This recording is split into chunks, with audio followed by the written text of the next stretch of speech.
Gachagua, speaking in Ukambani region, urged residents to work with the government for their own benefit. Mlifuata hii mzee mara 3 ameanguka. Mnafuata yeye kila mwaka anaanguka. Hakuna barabara amejenga hapa, hajakuja kanisa, toa sadaka, hajachagia kina mama. Akija tu anasema takribil, mnapigia yeye kura. Every year we don't understand you. Now, sports CS Babu Namomba is expected to appear before the National Assembly to defend himself following allegations of mismanagement at the sports docket. Namomba has written to the National Assembly and the Senate stating that he is ready to appear before the houses to clear doubts casted on his leadership skills. Allegations against Namomba were raised in Parliament by Majority Leader Kimani Ichung'wah last week, who expressed dissatisfaction with his performance, asking Parliament to interrogate him on various issues.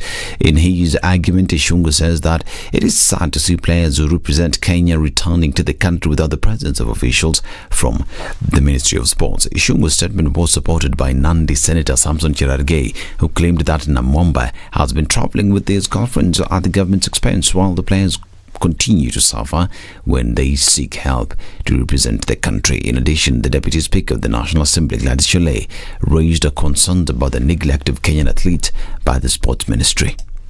Every time they've landed, the Boston Marathon champion, the London Marathon champion, they have come to my home. No, the cabinet secretary is not bothered. No one is there. I'm the one who's hosting them in my house. And when they tell you the horror stories of what happens to them, they fly economy. The AK officials and the ministry officials are flying business class and first class. Sometimes they have a layover of 14 hours. The other day, when our team, I think they went to Tunisia for the beach games, they were wearing fake sports uniforms. They were wearing, I think it was fake Adidas or knockoffs from River Road.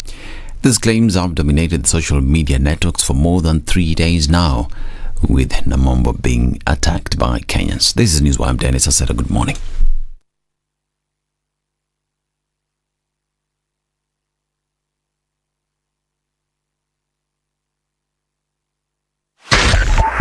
.5 Spice FM, Kisumu.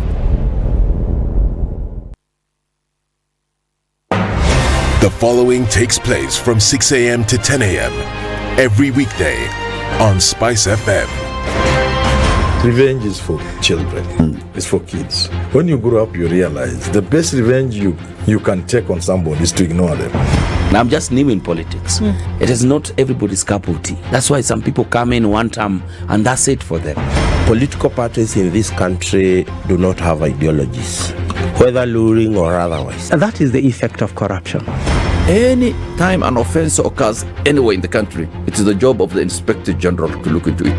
Whether it's corruption, whether it's murder, whether it's petty, that is his job. If we have chosen to be a corrupt nation, then we produce corrupt leaders. Everything then becomes chaotic that you cannot be able to change a nation. The Situation Room, Kenya's biggest conversation.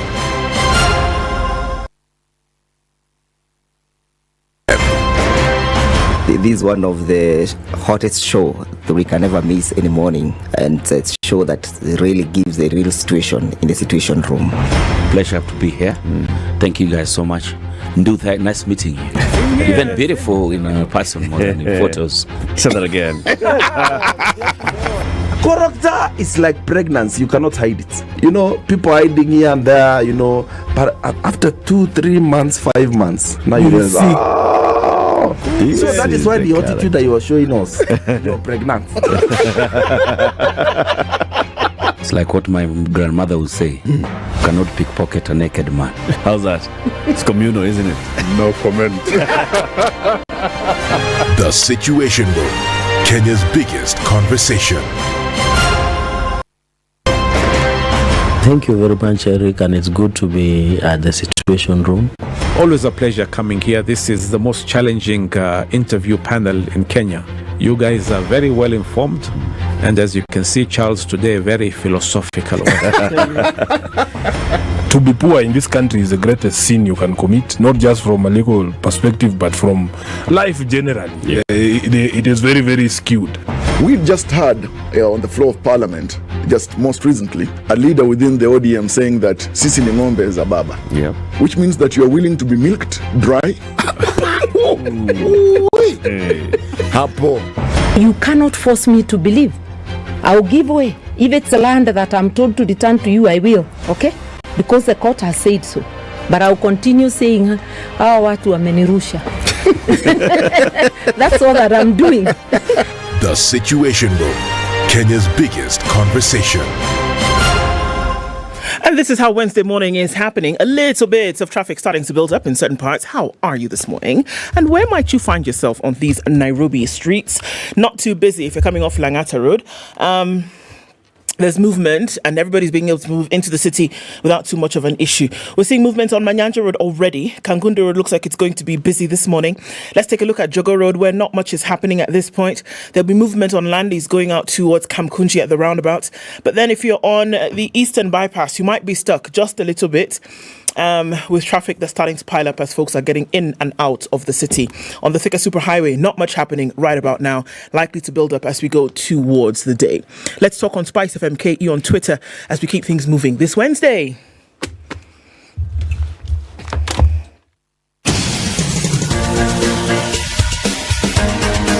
This is The Situation Room, the home of hard-hitting political commentary and penetrating insights about the state of the nation. This is a talk radio experience like no other. The Situation Room, a place for hard truths, debates, and elevated conversations. The Situation Room, witty, political, engaging, deep, controversial. In the room, we have C.T. Muga, researcher, academic, seasoned political observer, a fountain of wisdom in these politically uncertain times. Ndu Okoh, Nigerian by birth, Kenyan by choice, communications expert, Pan-Africanist, a truth seeker and believer in people power. And Eric Latiff, agent provocateur, the man in the chair, seasoned journalist, news hound, a man who believes in punching up, not down.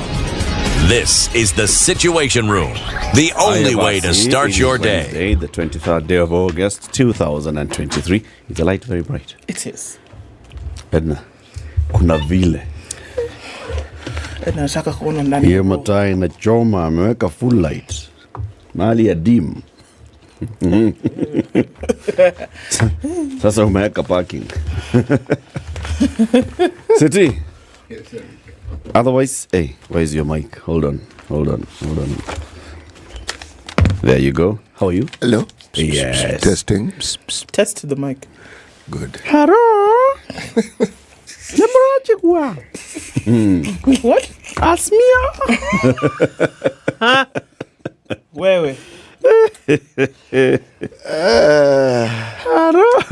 How are you, City? I'm very well, thank you, Eric. And how are you doing? I'm very well, bwana. Wewe uko mzima? Mimi niko sawa. Mambo iko bambam. Sambamba. Well done. Takikana namna hiyo. Yes. Kama ngarange ya mvule. Kama huye what? Ngarange ile ya mvule. Hiyo pia ni sawa kabisa. Yeah. Ndu? Yes. Otherwise. Otherwise. It's like that. I'm telling you. Have you stopped singing that poem? Which one? The Owl and the Pussycat. I'm need to master all the words, but it has taken up residence in my mind. Somewhere up there. Right. The Owl and the Pussycat. You see the guy we hosted on cybersecurity? Austin.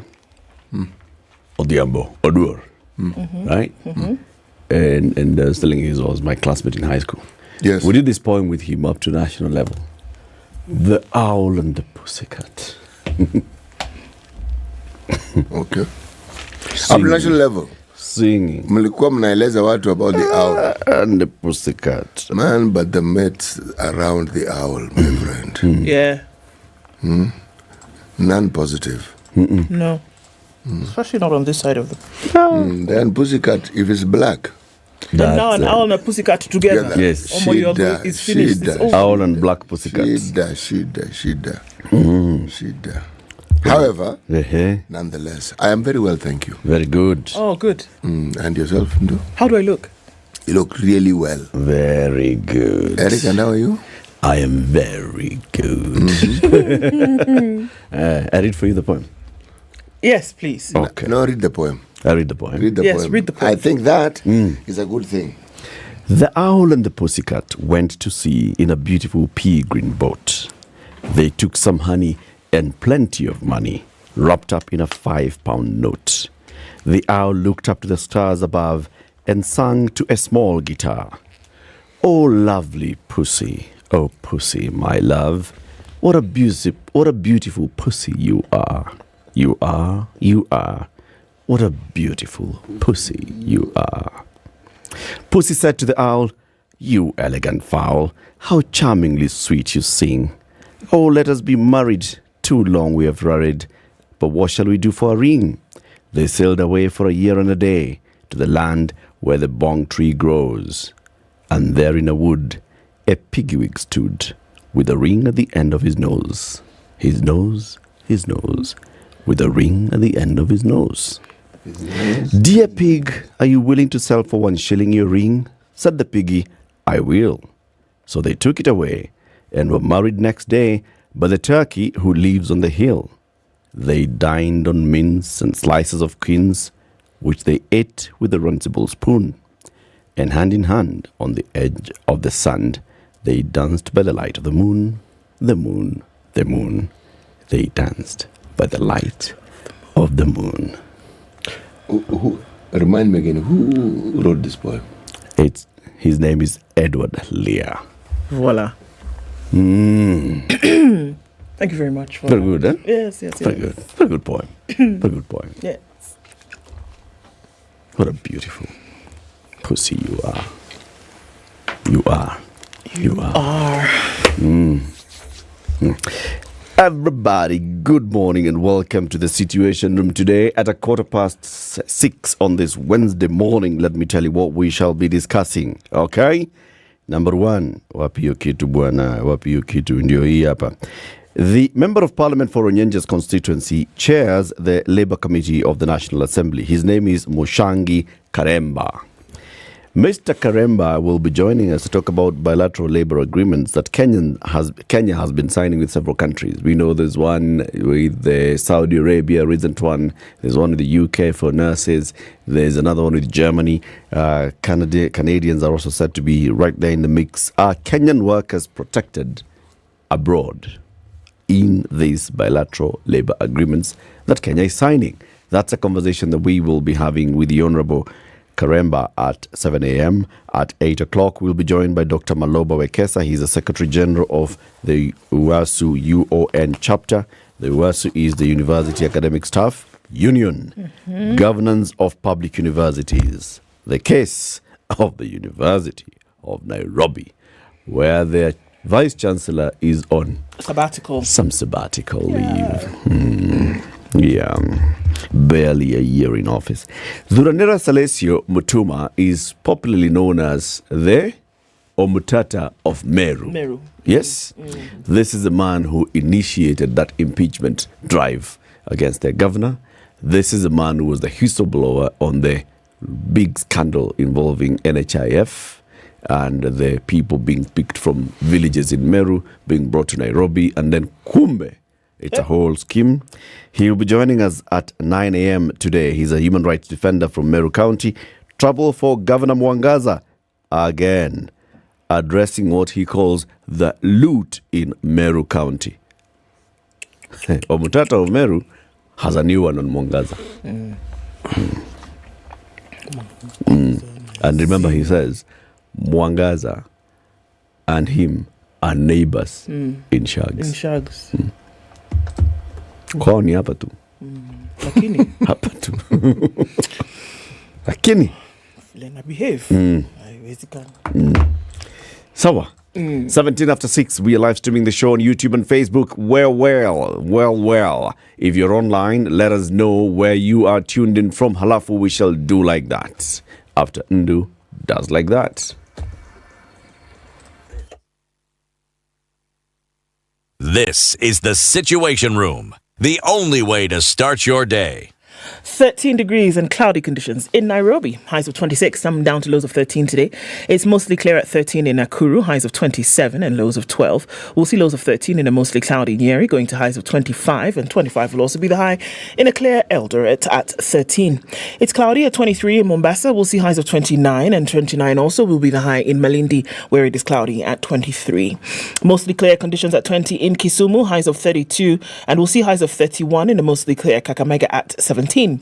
It's 20 and cloudy in Kampala, highs of 29, and we'll see highs of 29 as well in a cloudy Dar es Salaam at 24. It's 12 degrees and mostly cloudy in Johannesburg, highs of 25 and lows of 9. Wednesday we'll see highs of 30 through Lagos and down to lows of 25. It's 22 and clear in Kinshasa, highs of 32, and it's 28 and sunny in Beijing, highs of 30 and lows of 22. Paris is cloudy at 19, highs of 31. Those hot summers continue in Western Europe. 26 will be the high in a mostly cloudy London at 17. It's 21 and clear in New York, highs of 26 and lows of 17 coming into Wednesday.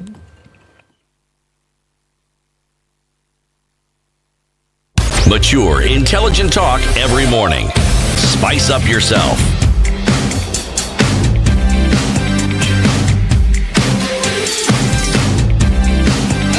Mornings done right.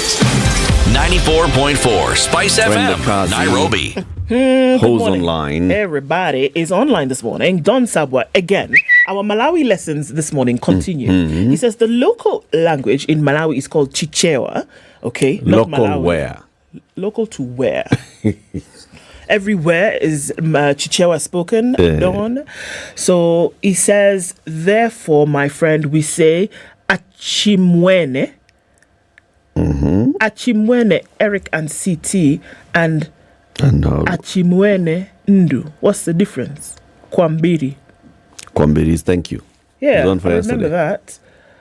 Achimwene. Achamin, I think, in Kalenjin is I love you. Did you know that? But anyway, moving on. Achimwene. Achamin. Or Achemegin. Something like that. I remember that song by, what's her name? Which one? Achemegin Jehovah. Achemegin. Emmy. Emmy Koskei. Voilà. Tuendelee. Okay. James Mukamane says, good morning, tuning from Udhira. Another morning to listening to you guys. Conversation is always quality. Asante Sana, good morning. Good morning, people. The 2000s of Alex and Joe, you know everybody. Robert Jage says, good morning, tuning from Istanbul.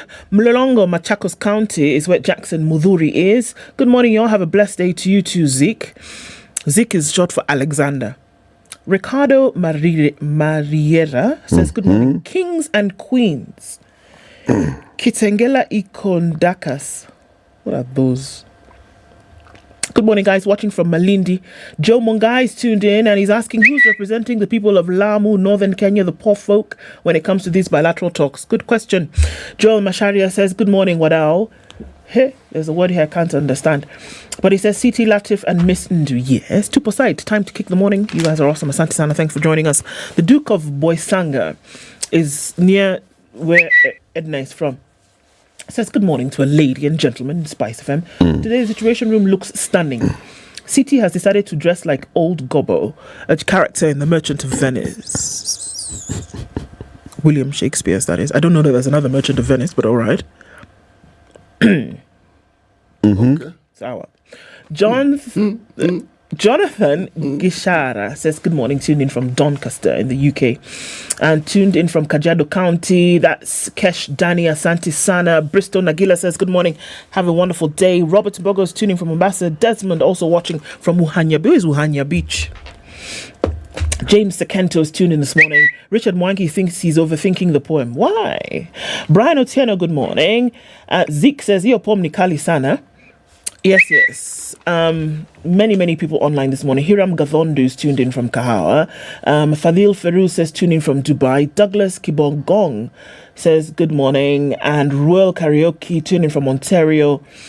Ezra is tuned in from Nakuru. And John Matinga is tuned in from Dallas. Not Dallas, but Dallas. Yes. Okay, Kilamutu, welcome. CT, Burkina Faso. Yes. The content of a peanut is enough for two friends to share.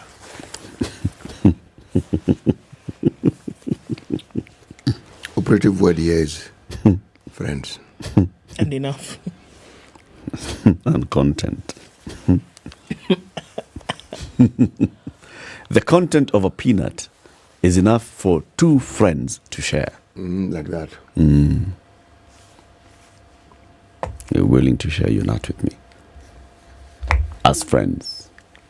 Comes out very well. Doesn't it just? Yes, it does. It really does. Yeah. That is what would prove that you were friends. Yes. Okay. Yes. If that. Headlines, please. Oh, yes, please. Really quickly. Revealed. Pay deal teachers turned down. Now, yesterday we woke up. Everything was okay. The sun was shining. Everybody was happy. Teachers, unions were going to have a conversation with TSC. Then they went down. The thing was what? Shut down. Bye. See, they said, do you remember what they told us? If we are not discussing 30 to 70% increment of our wages, forget it. Forget what? We are going with the table. Okay. They said that the details of a TSC salary offer that unions declined to sign, and which would have given their members an increment of between 1,776 shillings and slightly above 3,000. Kupet and KNUT said, you know what? You people are joking with us. You thought we were joking, so we're not even coming again. I'll give you the details of that story later. Okay. There's a resplendent President William Ruto standing on one leg in Kajiado County at the Ma Cultural Festival in Sekenani, Masai Mara in Narok yesterday. Oh, so sorry, this is Narok County. The president ordered that Kajiado County will receive 50% of revenues from Amboseli National Reserve. Okay. So that was very interesting that he said that yesterday. Let's look at how this is going to play out. Okay. The House probes 19 billion or more. 19 billion shillings, 1, 2, 3, 4, 5, 7, 18, 19 mega awards to firms and individuals. It has come before the attention of Parliament, and they're investigating how 7 individuals and companies got 18.79 billion shillings court award against the Land Ministry. Omo. Speaking of the hot seat, CS Ababu Nyamwambwa. Namambwa is on the hot seat. I was trying to say again. No, I was saying it the way Lydia says it. Say it again. The way Lydia says it. Just say it again. Ababu Nyamwambwa. Remember how she used to say it? Okay, so remember. Where did Lydia go to? I don't know. That's a question. I think we ought to look for her. We should. We should.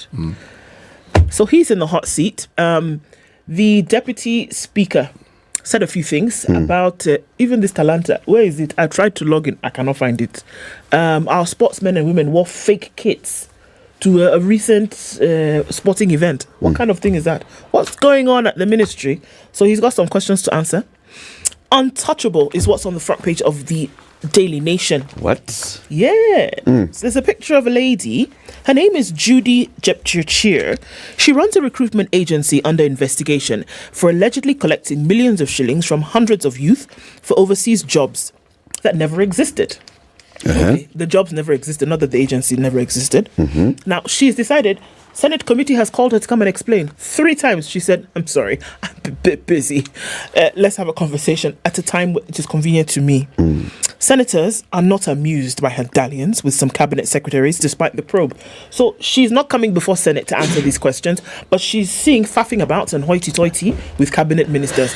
And they're not happy about this. So the question is, how and why is Judy untouchable? Faith Kipyegon made me very happy. This girl is now confirmed world champion at 1500 meters, and she did fantastic work in Budapest. It's Kenya's first gold medal, and world record holder Golden Faith Kipyegon did the business yesterday. Wow. TSC, teacher salary talks collapse, all right? And it seems that there's a fresh storm brewing that rocks the talks. The demand by opposition leader Raila Odinga faction for inclusion of boundary review in the agenda for talks with President Ruto's ruling coalition is expected to escalate the dispute, but given the controversy swirling around the review of electoral units. My God, it doesn't get any easier, does it? Yeah, that's what it looks like. And then varsities have been told, you people are looking for money. Drive research and innovation and earn the profits. That's where you're going to get money from. Otherwise, don't come and disturb us. We don't have money. Come on, Evo. Wacha nayo. Business Daily. Harvard man to lead Ruto's fight against tax cheats.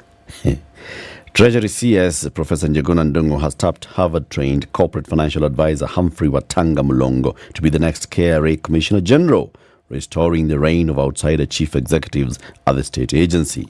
Watanga is tasked with delivering President Ruto's ambitious plans to collect 2.76 trillion shillings tax revenues.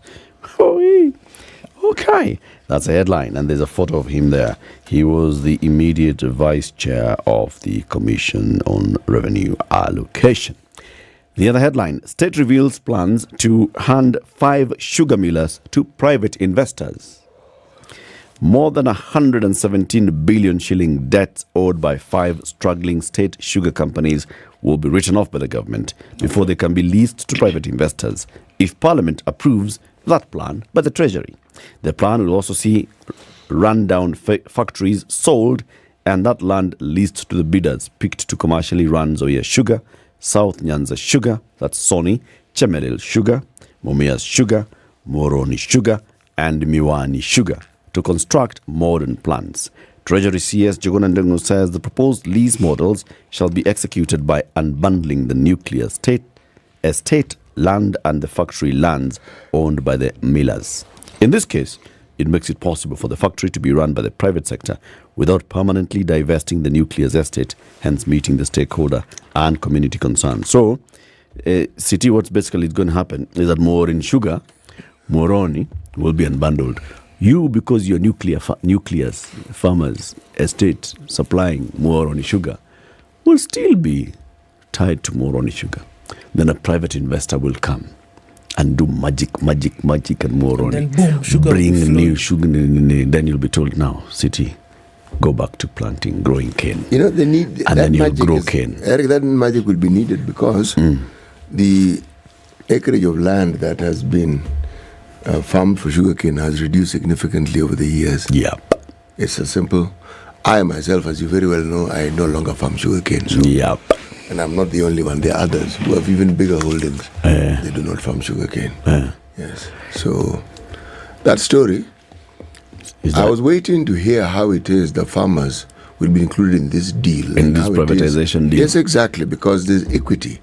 If you need me to provide cane, should I not also have an opportunity to share in the ownership? But that conversation isn't there. So I am still not going to grow cane. It's okay. You're involved in the ownership because it's owned by the state. No, I'm not. And you are state. No, I'm not. Not where the sugar factory is concerned, I'm not. Once upon a time, that was the case, yes. Yeah. So this is not privatization, it's just leasing. Well, the difference is what? The difference is that you still own it. You have not sold it. You know, when you lease something, that is not even partial ownership. It is ownership. It's just that it's not complete, but it is ownership. Yes. Otherwise, people wouldn't bother taking the lease. It gives you powers of ownership, but it isn't yours. Tika headlines in the Business Daily. Did you know that M-Shwari is owned by NCBA Bank? Yes. So, the NCBA-owned mobile lending platform M-Shwari has topped the list of digital lenders. It controls 34% market share. This is according to the Competition Authority of Kenya. Property shares tax receipts fall after tripled rates. The tripling of taxes on transfer of real estate and shares in privately held firms failed to lift government collections from financial transactions, prompting the taxman to crack down on individuals involved in high-value deals. And then we had a story about Njuguna Ndung'u talking about the Gulf oil deal, blah, blah, blah. It's still coming up again. Treasury CS defends Gulf oil deal, says taxpayers' cash is safe. Okay. Sure. Yeah. City? Yes, please. Did you get the star today? I did. Okay. Yeah, I did get the star. Did you ask your supplier where he was yesterday? They said they didn't get the paper. Well, that was it. That was it. End of story. They did not get the paper. So. Okay. Top right-hand corner in teal green, on the spot, the picture of the Minister for Youth and Sports, CS Ababu Namwamba, says a man under fire. Stories on page 6. Okay, fine. Let him be under fire. When you look at the other stories, there's a lady by the name of, her name is actually Nancy, in Doveria. Kigunzu, but she's otherwise known as Made Wangara. Okay? She is said to have been arrested because she is linked to drug trafficking. Okay? Allegedly, she has been involved in this business for a very long time.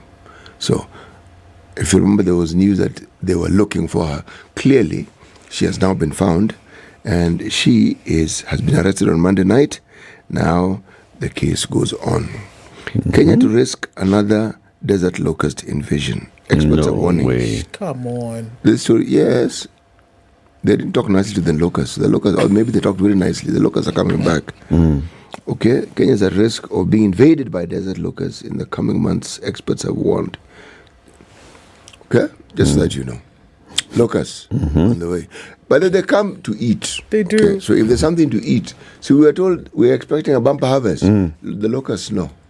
They do. There's also rain expected, and the locusts know that with rain comes new shoots. Yes, they're coming for their share. Okay. Amref and cops to pay former employee 6 million. This is a story of a certain gentleman by the name of Richard Ombui. Was given emergency leave by his employer, Amref, to travel back home to Kisumu to organize the burial of his sister-in-law and settle the orphan before resuming work. That was in October 2005. But then things went downhill from this point. He lost his job and was prosecuted for losses that allegedly took place in his office while he was away. So, of course, he went to court and said, this is utter nonsense. I was away, Shwell. Yep. Court have agreed and told him, you know what, Richard? Right. That's right. You actually could be right. Yes. Then there's a picture of the president. But before I get there, MPs gang up to oppose Ruto's varsity funding. They are concerned that a few financing models may put an unrealistic burden on parents and disadvantaged students from poor families. Okay. The debate goes on. Pay, don't pay, help, no help. Sponsorship, scholarship. Loan, pay back 30%. Long story, we will see. Then there's a picture of the president, again, this time not in a kaunda suit, but he's looking resplendent in some traditional gear. Okay? The skirt is good. It even has a slit. It's very nice. Okay. Yes. You like? It's a very nice skirt. Yes. But it looks good. It looks good, eh? It looks authentic. I like What do people call him? You have wildebeest. What do people call him? Ole? I'm not so sure, but Ole Sakayo. Ole Sakayo. Ole Madeni. Wow. Sakayo Ole Madeni.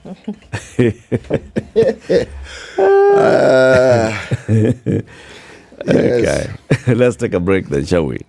All right. Ndu, tell us about traffic. We shall be coming back shortly. Good morning.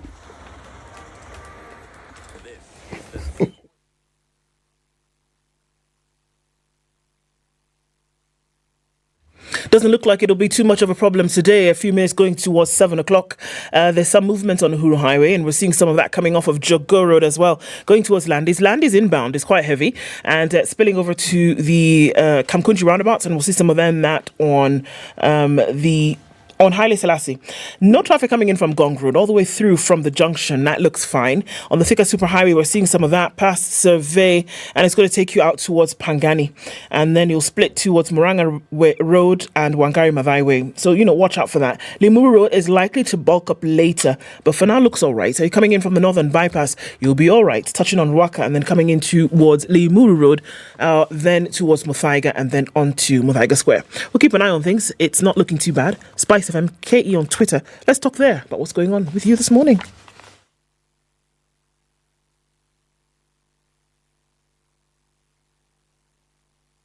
Mature, intelligent talk every morning. Spice up yourself.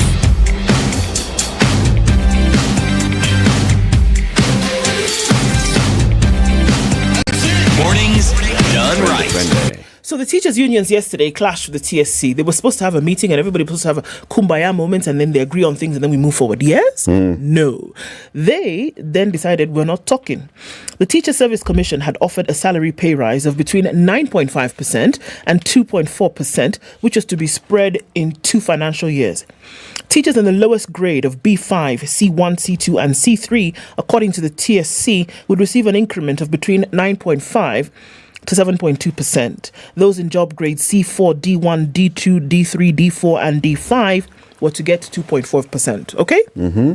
Now, this means that a teacher in grade B5 who earns 21,756 shillings would get now 830 shillings monthly salary after the review, with an increase of 2,074. Those in C1 who earn 27,195 would then earn 29,787. The pay offer was a gain for low earners who missed out in the 2017-2021 salary deal, which benefited teachers in higher grades. Teachers who presently fall under job group C2 and earn 34,955 would now get 38,000 and some shillings on top, translating to a 3,332 shillings rise.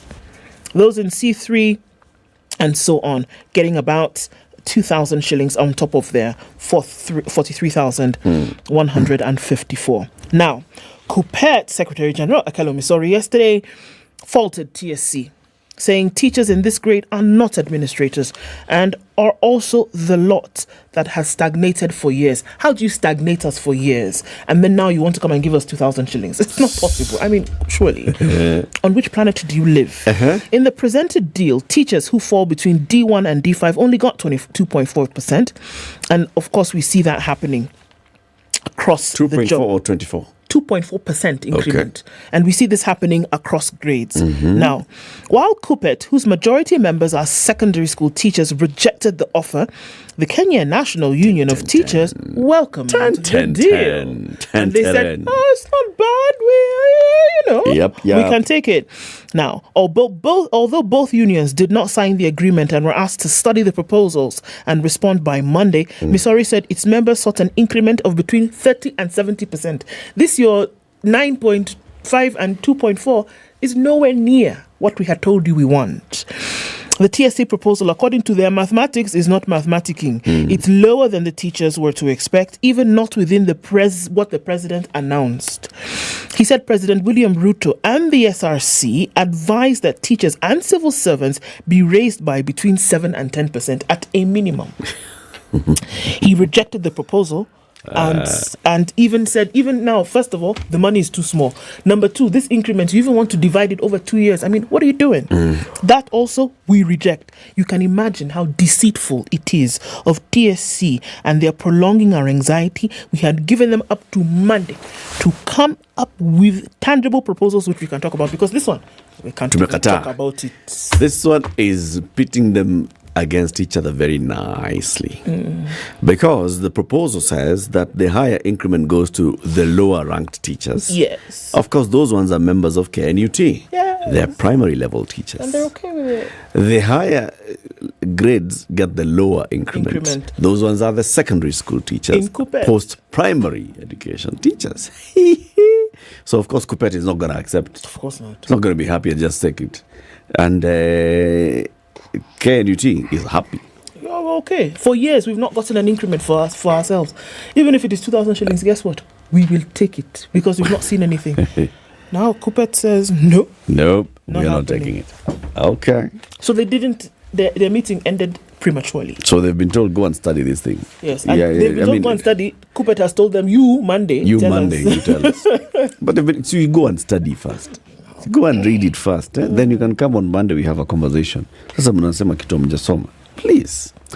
This big headline story in The Nation today is about a lady called Judy Chepchirchir.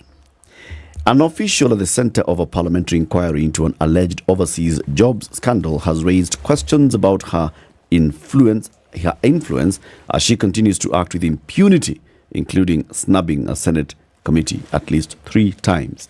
Parliamentary committees have the same powers as the High Court, and that's why you see cabinet secretaries, when reprimanded for skipping invitations, responding fast to avoid sanctions, including arrests.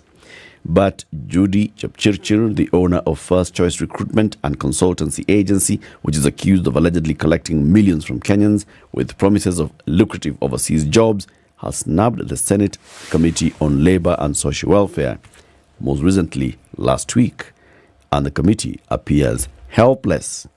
This is prompting protests from committee members and alleged victims, that she may be enjoying the protection of powerful government figures.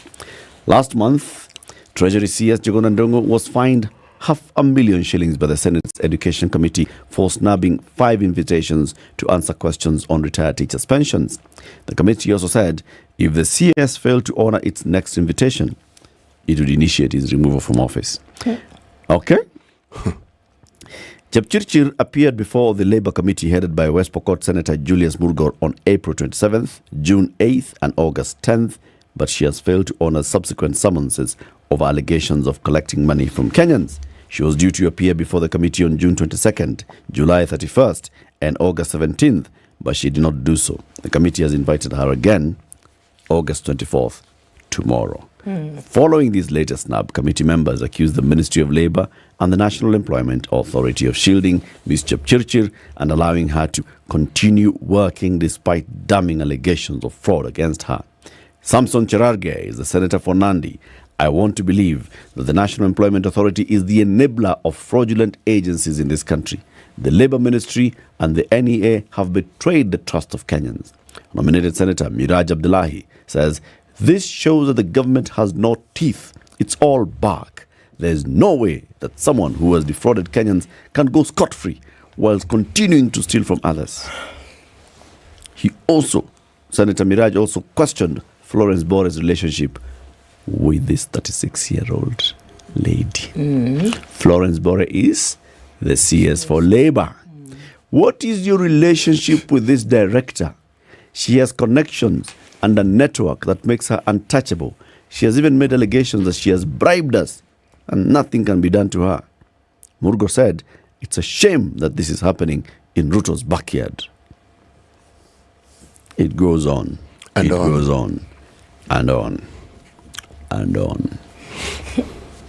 And the Senate can only just also talk, accusing the government of only bark and no teeth.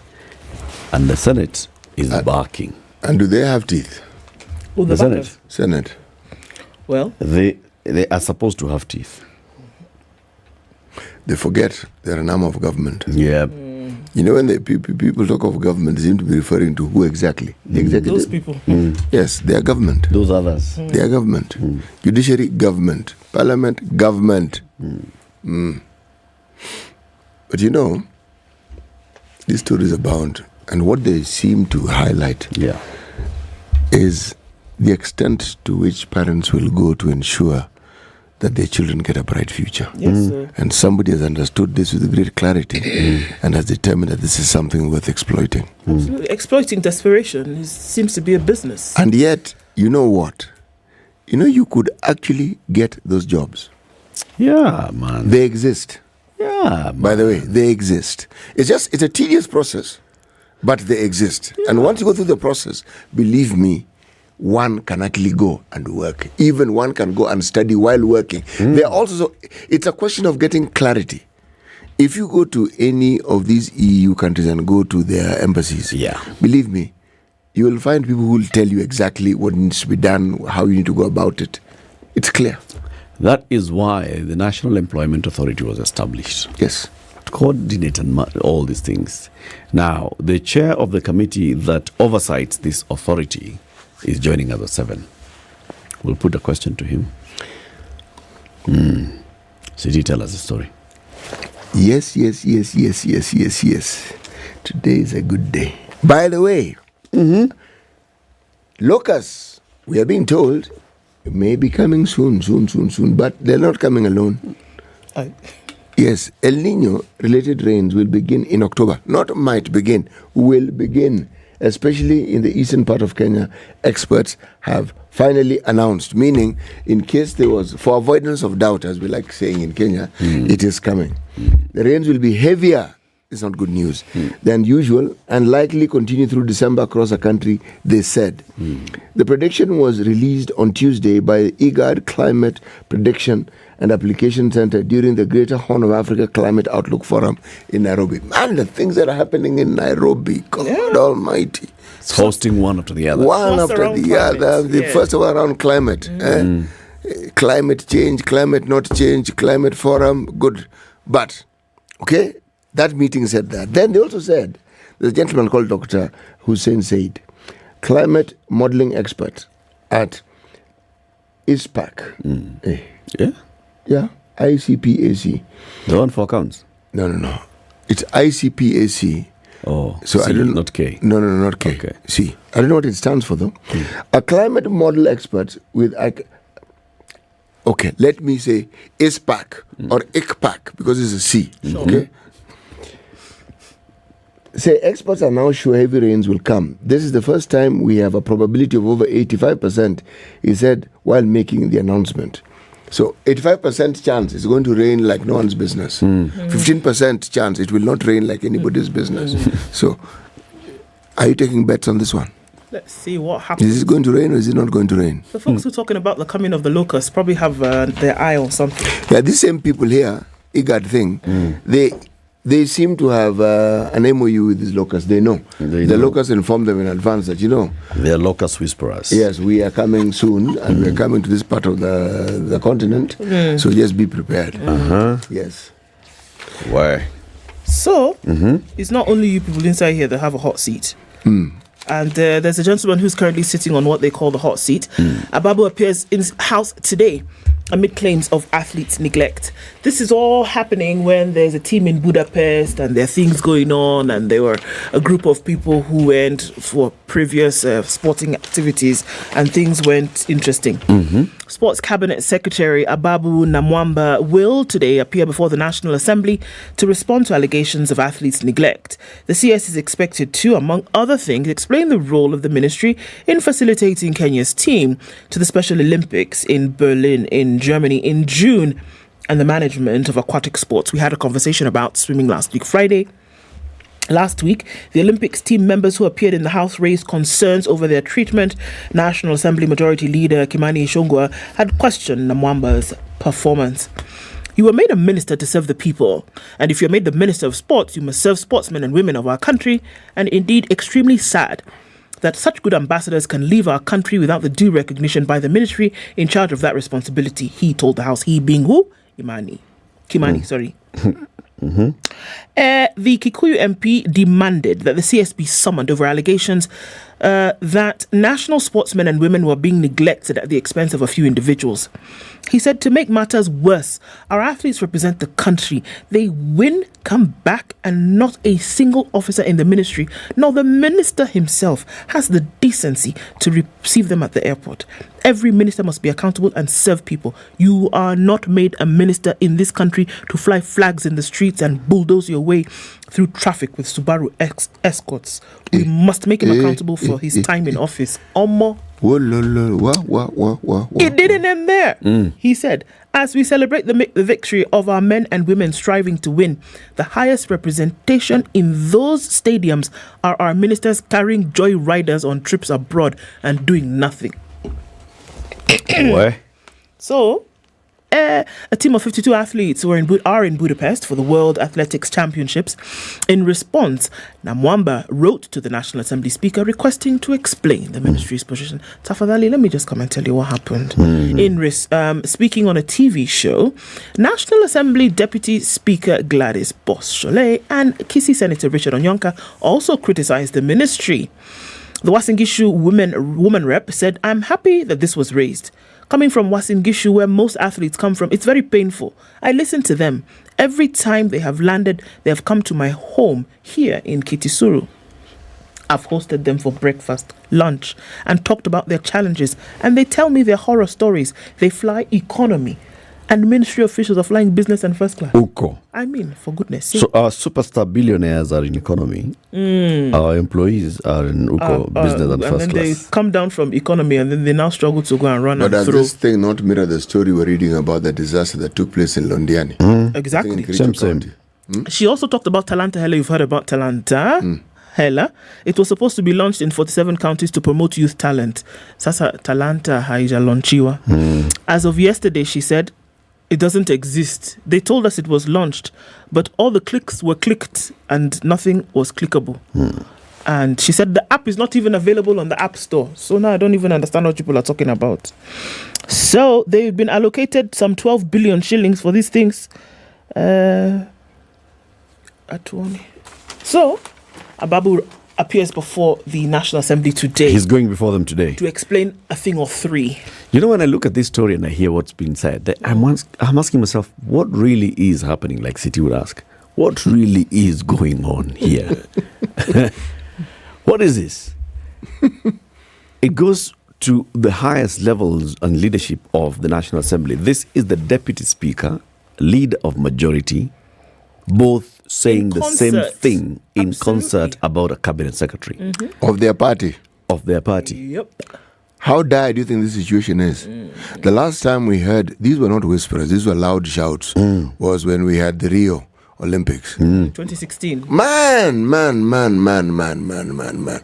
When you have officials who are more important than the athletes, and you have even more officials attending athletic functions than athletes, what on earth? Then you hear stories of all manner of people who have no relation with athletics at all, also traveling. You see, the Rio scandal had something accompanying it. Yes. There were pictures, there were photos, there was something tangible. Uniforms were not distributed to the athletes. Uniforms were distributed to non-officials. Yes. People who were supposed to travel. This is a list of people who could have traveled. This is a list of people who traveled. Yes. In this particular Babu case, I'm not hearing any of that. No. I'm just hearing, this man was not there to receive Paralympics when they arrived back home. They wore fake-looking uniforms. Yeah. What's going on? It's a Kenyan thing because if you remember, there's a gentleman called Charles Njonjo. When the then government felt that this is a man they needed to get rid of, there were always individuals who would be like town criers. You start, this guy has done this, and then momentum is built. Oh, he has not done this. It picks up, and then it moves, and then it carries on, and before you know it, kwisha wewe. Dr. Josephat Njuguna Karanja, Vice President. Did he not suffer the same fate? Before you know, you're out on your bum on the street. Yeah. Oh, yes. Yeah. It's how it starts. This one, Mungo's idea. It sounds a little orchestrated. Oh, yes. And you'd ask yourself, why is the choir singing? Would Kimani Ichung'wah speak about a cabinet secretary without having thought how the president would react? I think you've asked a valid question. Or had a previous conversation before he went into the onslaught. In fact, is the president aware of his senior leaders of parliament speaking this way about his appointed CS? We've had individuals who work for government who have told us the president is very keen on understanding really what goes on everywhere. So if he's keen, as they say, he would know, wouldn't he? He would. And if he's keen, then he's not the one who would say, folks, we need to sort this thing out. This guy is not really doing us the thing he's supposed to be doing. Remember, there were whispers of issues even with the Safari rally. Since people won't resign when things are mentioned about them, okay, can we have a mechanism of getting rid of our employees? Because these people are supposed to work for us. So we balance it politically. Yes. If you just fired him, then you'd have some political backlash. Yes. But if you actually build up a case, nicely, a nice whirlwind, comes and blows up the roof, and then you hope in some substance will attach itself to the whirlwind. And then when you say things, can you imagine how many people went now to App Store yesterday and looked for Talanta Hell and didn't find it? And they'll say, hey, you see, his thing doesn't exist. Not even there. Why? What? Hiya. The president was at Sekanani Gate yesterday in the Maasai Mara, where he was dressed like that. Looking good, man. Looking good. This guy was looking good yesterday. So he listened to what the leadership of the Maa community was saying. Governors Patrick Olentutu of Narok, Joseph Olelenko of Kajiado, Jonathan Lelelit of Samburu have been talking about, we have a natural resource, just like in Narok, which is managing and getting the proceeds of Maasai Mara. How about the rest of us? Kajiado, for example, hosts Amboseli National Park. Okay? And we are not benefiting from it. Surely we should be able to benefit from some of this. So yesterday the president said, actually, you know what, this Amboseli. Remember in 2005, President Kenyatta Kibaki had said Amboseli to go to the county council to be managed by the local community. Let's go back into that. Give them some of it. Let KWS walk out, let Kajiado County walk in and start running and managing Amboseli. And also share in the proceeds. We stop calling it national park. We start calling it what? Reserve. And so now it becomes managed by county. This, he said it. Actualization of it, like you said, is where the issue is going to be. Then he went also further and said, in fact, let's do this. Everywhere where there's a national park, 50% of the proceeds from that park should go to the local community. Okay. Well said.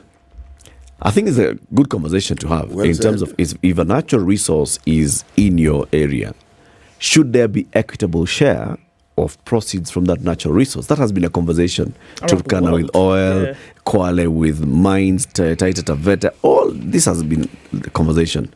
50% though, Mr. President. 50. It's reaching, I think. Even he, if once he sat down and actually reads this story, did I said that? Who told him it was 50? 50. Tell him, Mr. President, you said no. No. Who wrote that speech? So, Mr. President, it wasn't written. You had libbing. So the counties that host national parks and reserves, there are 21. Mount Kenya National Park and Reserve, Nyeri, Amboseli National Park, Kajiado County, South Island National Park, Turkana. Did you know some of these national parks? Saiwa Swamp National Park, Trans Nzoia, Sibiloi National Park, Turkana, Ruma National Park, Homa Bay, Oldonyo Sabuk, Machakos, Ndere Island, Kisumu County, Mount Longonot, Nakuru, Mount Elgon, partly in Bungoma and partly in Trans Nzoia, Meru, of course in Meru, Marsabit, of course in Marsabit, Kora National Park in Tana River, Chulu Hills, Makueni, Central Island, Turkana, Savo West is in there has been a discussion whether Savo West and East, where are they? Are they in Makueni, in Taita Taveta? Yeah, that story goes on. Do they share? Do they not? Lake Nakuru, Nakuru County. Savo East, Taita Taveta. Nairobi National Park, Nairobi County. Aberdare, Nyeri. Hell's Gate, Nakuru. Why? 50%. This one, let us see. Good morning, 7 a.m.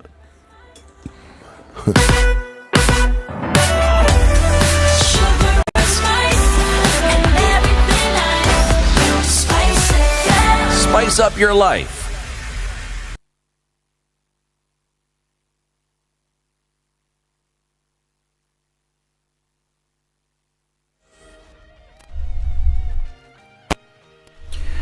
Good morning, this is Nito. I'm Dennis Aseto. The Kenya Union of Post-Primary Education Teachers have rejected the Teachers Service Commission salary increment proposal of between 2.4% and 9.5%. The union says the increase is below the presidential directive and the Salaries and Remuneration Commission advisory to increase salaries of civil servants and teachers by between 7 and 10%. Because they have come up with figures like 9.5 to be for those who are in the lower category, and even about 2.4% of those who are earning higher grades. And even at that level, they are suggesting that payment is phased in 2 years. So you can imagine how deceitful Teacher Service Commission is and how they are prolonging our anxiety.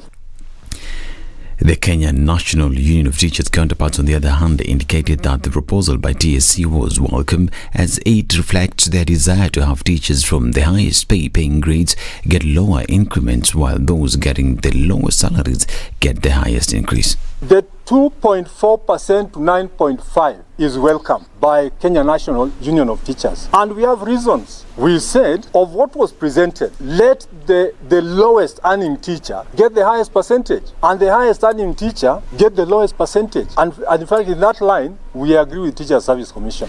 The forged academic certificates case facing Kapsaret MP Oscar Sudi failed to go on following the transfer trial magistrate Felix Kombo. The case was proceeded for hearing with the evidence of the investigating officer being the only part remaining. Owing to the new development, Sudi's defense team urged Chief Magistrate Thomas Nzuki to grant them more time as they write to Chief Justice Martha Koome, requesting her to allow the matter be concluded to finality by Magistrate Kombo. They said it would only be prudent to have the matter concluded by Kombo as the investigating officer is finalizing his evidence. Magistrate Nzuki subsequently directed the matter to be mentioned on August 31st for further directions. Sudi had been charged with forging his academic certificates and presenting a false declaration to the IEBC officials while seeking clearance from IEBC and EACC to contest in the 2013 general elections. And sports, yes, Babu Namombo is expected to appear before the National Assembly to defend himself following allegations of mismanagement at the sports docket. Namombo has written to the National Assembly and the Senate stating that he is ready to appear before the houses to clear doubts casted on his leadership. Allegations against Namombo were raised in Parliament by Majority Leader Kimani Ichung'wah last week, who expressed dissatisfaction with his performance, asking Parliament to interrogate him on various issues. In his argument, Ichung'wah says it is sad to see players who represent Kenya returning to their country without the presence of officials from the Ministry of Sports. Ichung'wah's statement was supported by Nandi Senator Samson Cherargei, who claimed that Namombo has been travelling across the country, across the region and in different countries at the government's expense, while the players continue to suffer when they seek help to represent Kenya.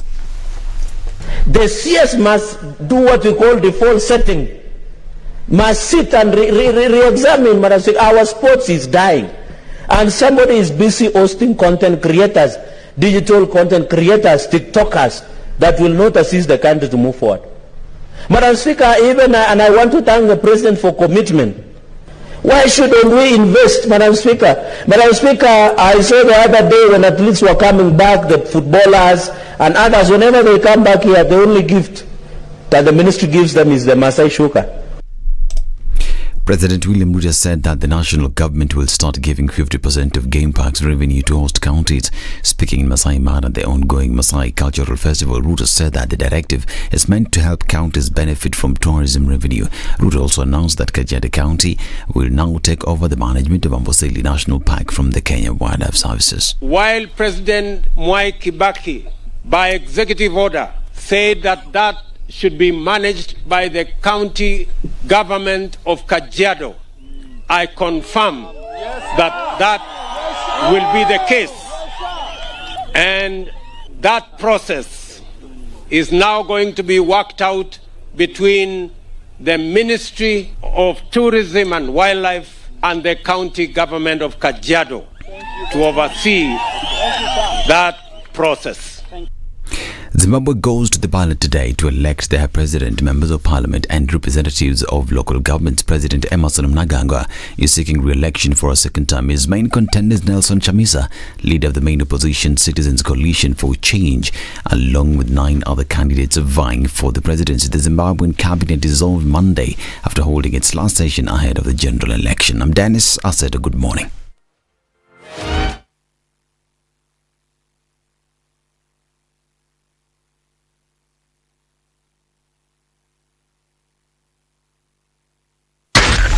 Spice FM, Nakuru. A few minutes after 7 o'clock, and the traffic situation hasn't changed much.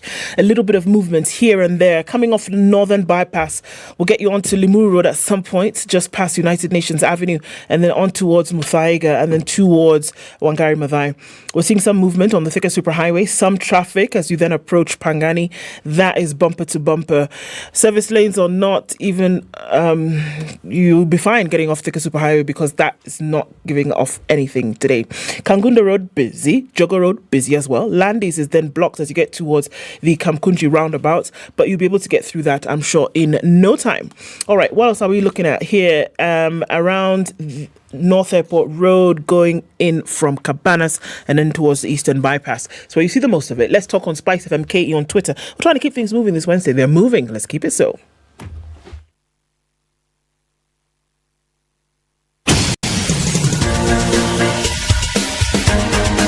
This is the Situation Room, the home of hard-hitting political commentary and penetrating insights about the state of the nation. This is a talk radio experience like no other. The Situation Room, a place for hard truths, debates, and elevated conversations. The Situation Room, witty, political, engaging, deep, controversial. In the room, we have C.T. Muga, researcher, academic, seasoned political observer, a fountain of wisdom in these politically uncertain times. Ndu Okoh, Nigerian by birth, Kenyan by choice, communications expert, Pan-Africanist, a truth seeker and believer in people power, and Eric Latiff, agent provocateur, the man in the chair, seasoned journalist, news hound, a man who believes in punching up, not down.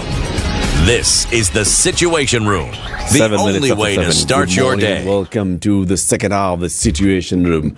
Wednesday, 23rd day of August 2023. We are still celebrating our birthday. 4 years being on air. This whole week. It's all week. Yes. Man, trumpet. Blow. Loud. Kabisa. Kabisa. We thank everybody who's been following our conversations, who's been following Spice FM, whether it's the Situation Room, Sugar and Spice, Spice Drive, all the shows, even to the weekend, Jimmy Garth Live, all of them.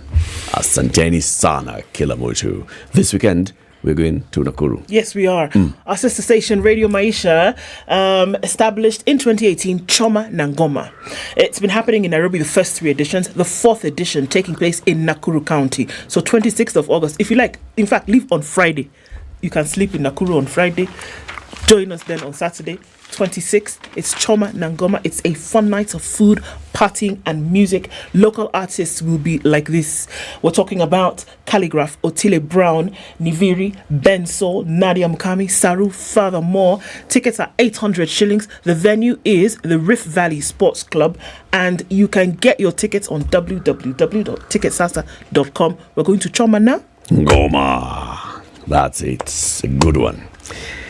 The National Assembly has a committee on labour, and the chair of that committee is the MP for Onyenja's constituency, the Honourable Mushangi Karemba, our guest in the hot seat this morning. Good morning, Mheshimiwa. Good morning to you. Welcome to Kenya's biggest conversation. Thank you very much. It's good to have you here again. Happy to be back here again. Karibu. Asante We have sana. very many issues to discuss. We have labor issues, labor relations in the country. We are seeing now negotiations. Teachers are getting into negotiations. Workers of various other unions are also talking about their plight. Doctors are raising concerns. The Salaries and Remuneration Commission has come up with a new scale and recommendations of pay. Then we have the government and its the effort of securing job opportunities for Kenyans abroad. Now, those deals are signed between the Ministry of Labour in Kenya and the other governments. Do they come to your committee and all? We'll discuss that. Okay. To welcome you to the conversation, the Honourable C.T. Muga, the MP of the Situation Room, has the day's proverb. The chairman of the Proverbs Committee. Investigative Committee. Voila. The content of a peanut is enough for 2 friends to share. Our proverbs for this week are from the country of Burkina Faso. Say the proverb again. The content of a peanut is enough for 2 friends to share. The content of a peanut is enough for 2 friends to share. Honorable Karemba, I see you thinking really hard. What is it that the Burkinabe was saying with this proverb? What do you think? Well, I am thinking that there is enough for everyone. Mm-hmm. There is not too little that cannot be shared. That's what I think. Yeah. It's a beautiful interpretation. Especially that bit about it's never too little to share. Absolutely true. The little I have, I will share with you. If one is biblically minded, you will be reminded of the 2 fish and the 5 loaves of bread. Yes. Yani ilikuwa ni samaki hapo kiasi tu na buffalo kama 5 hivi. Yes. And then there is this other woman. The woman with the and Elisha. Yes. Who shared the little she had. Yep. And later on she was able to get more. Yes. The blessings came, Yes. my friend, as a result of that generosity. Yes, ilikuwa tu ni yake kidogo. Lakini baada hapo alifungua supermarket. Very good.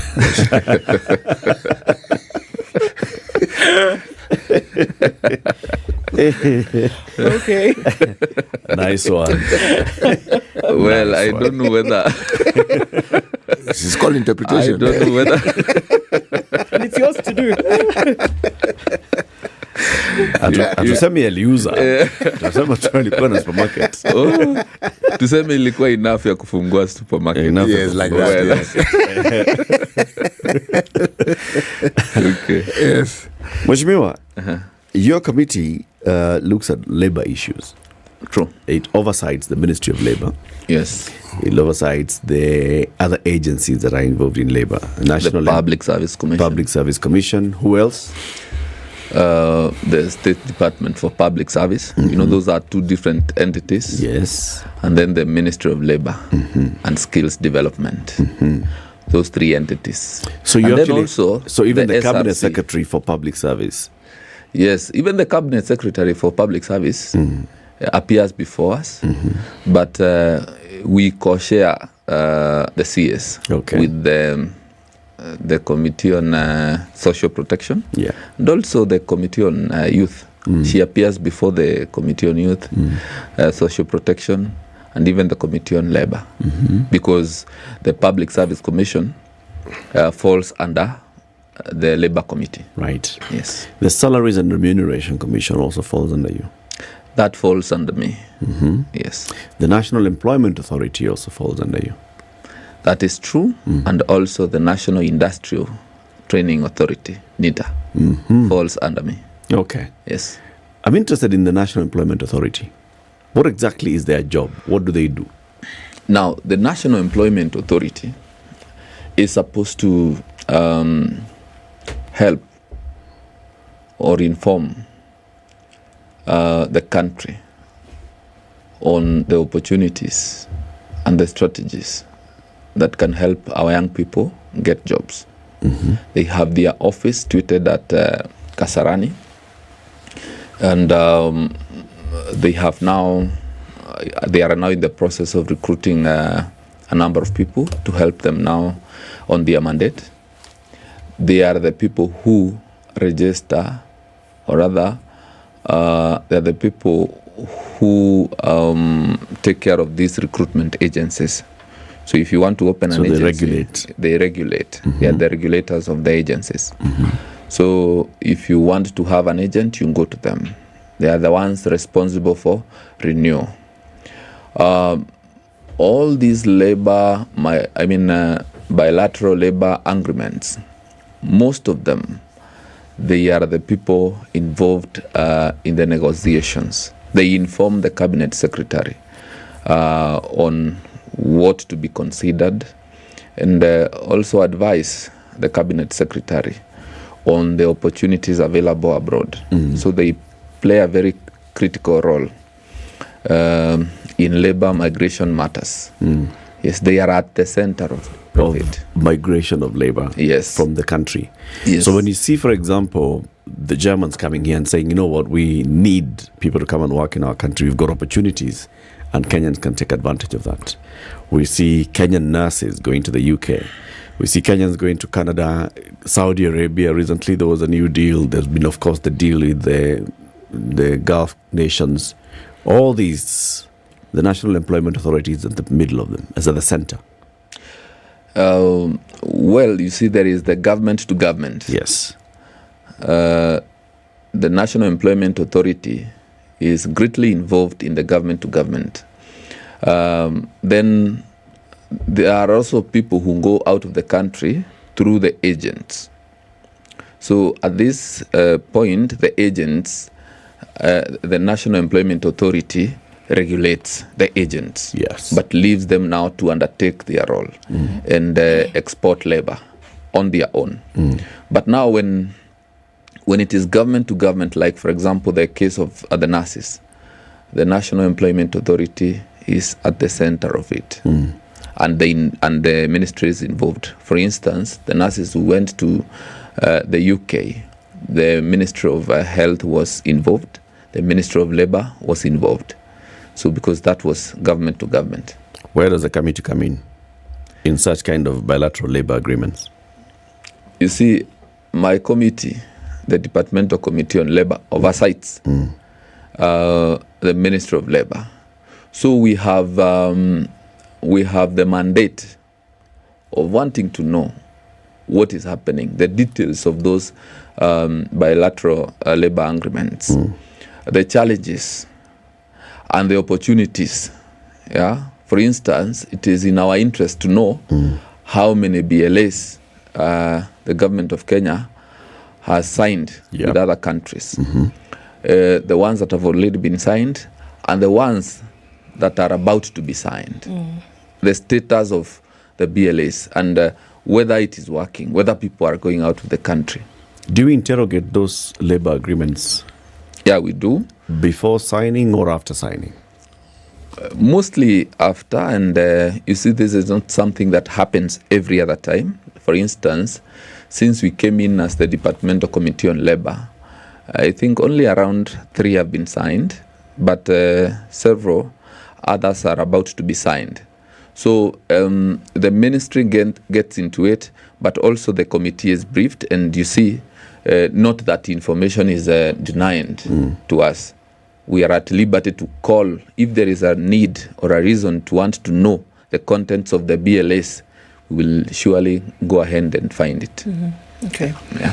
Would you say that the committee and those who run it, and then looking at how things have progressed over the last few years, with some of the issues that we've seen with Kenyans who've gone abroad, whether they go via agency or they go via the BLAs that we've seen instituted, has the situation more or less settled down? Are those who are oversighting comfortable with the manner in which now Kenyans are leaving Kenya to work in other countries and the conditions under which they're working? I would say we are not yet comfortable, but we are getting better every day because we are all very interested in what is happening out of the country. And like I said before, Kenya is now exporting a lot of labor, and we are earning a lot of foreign exchange from labor migration.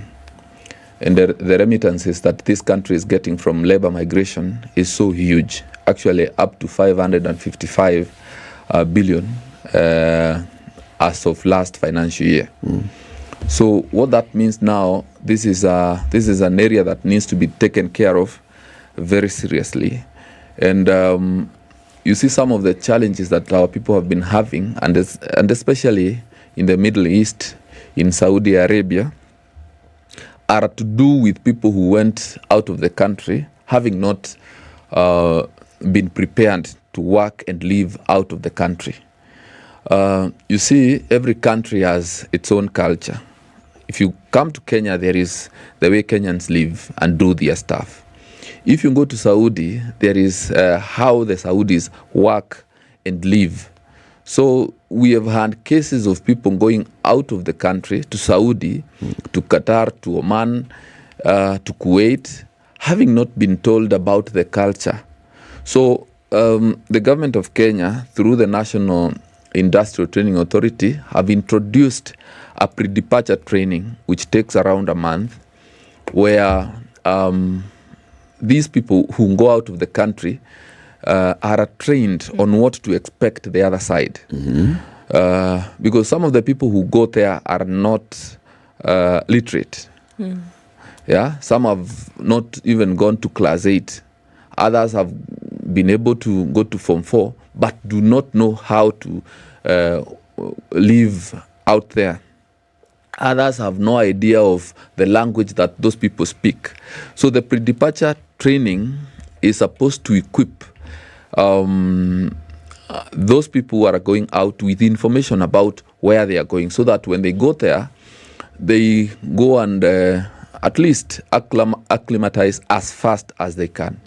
So that is one of the effort. Then I have seen and I have heard from the Ministry of Labor that there is an effort to increase the labor attaches, especially in a country like Saudi. For instance, we have only one labor attaché in Saudi Arabia. Yet that is a country that is so huge. I'm reliably told that they are constructing 2 new cities. You know, those people have a lot of money. So they are constructing 2 cities. They require a lot of labor. As we speak, today, the Association of Recruitment Agencies in Saudi is in the country. And their mission is to engage the Ministry of Labor, the recruitment agencies in Kenya, and the trainers, those who train on the pre-departure training, with the aim of getting as many people as possible. They have a target of 10,000 workers.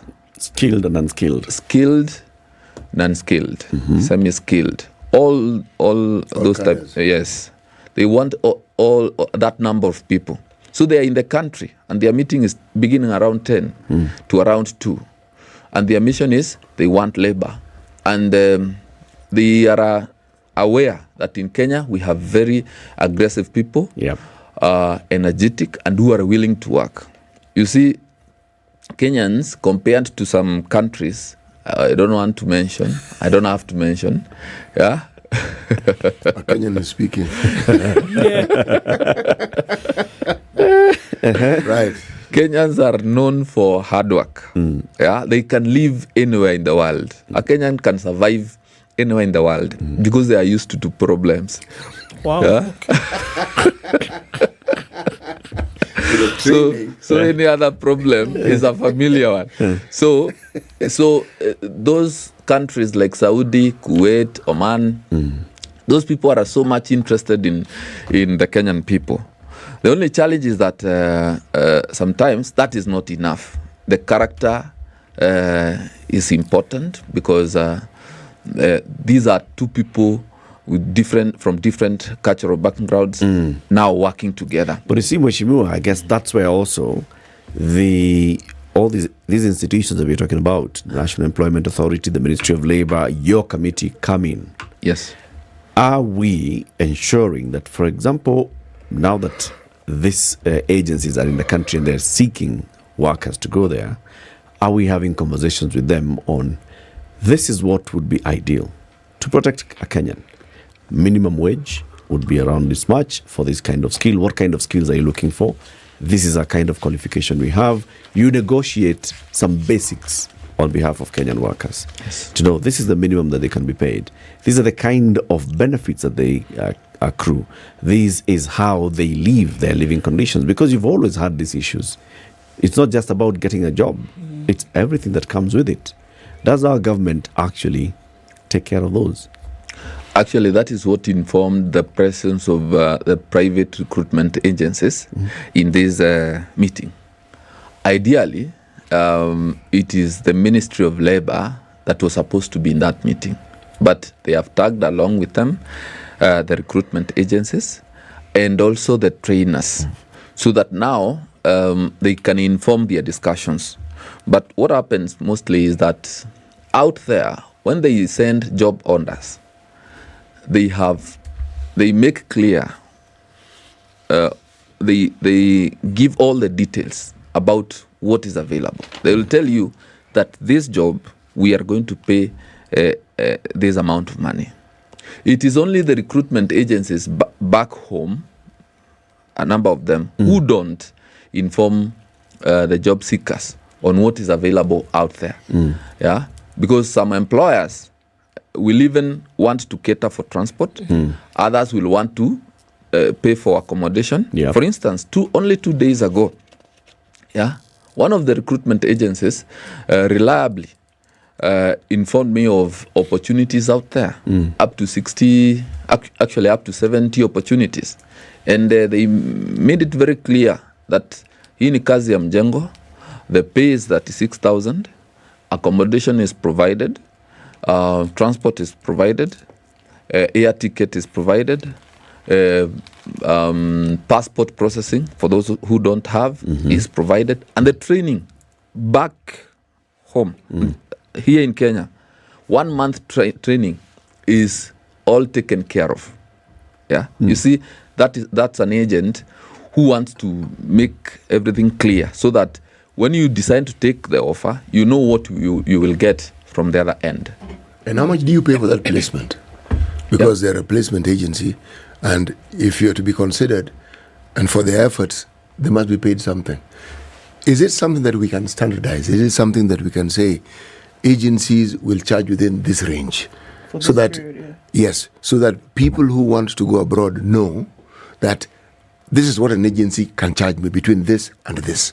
Now, you know, agencies, some agencies do it very well. for instance, the one I'm talking about is not charging anything. So you don't have to pay anything. The only, what is required of you is to pay for medical.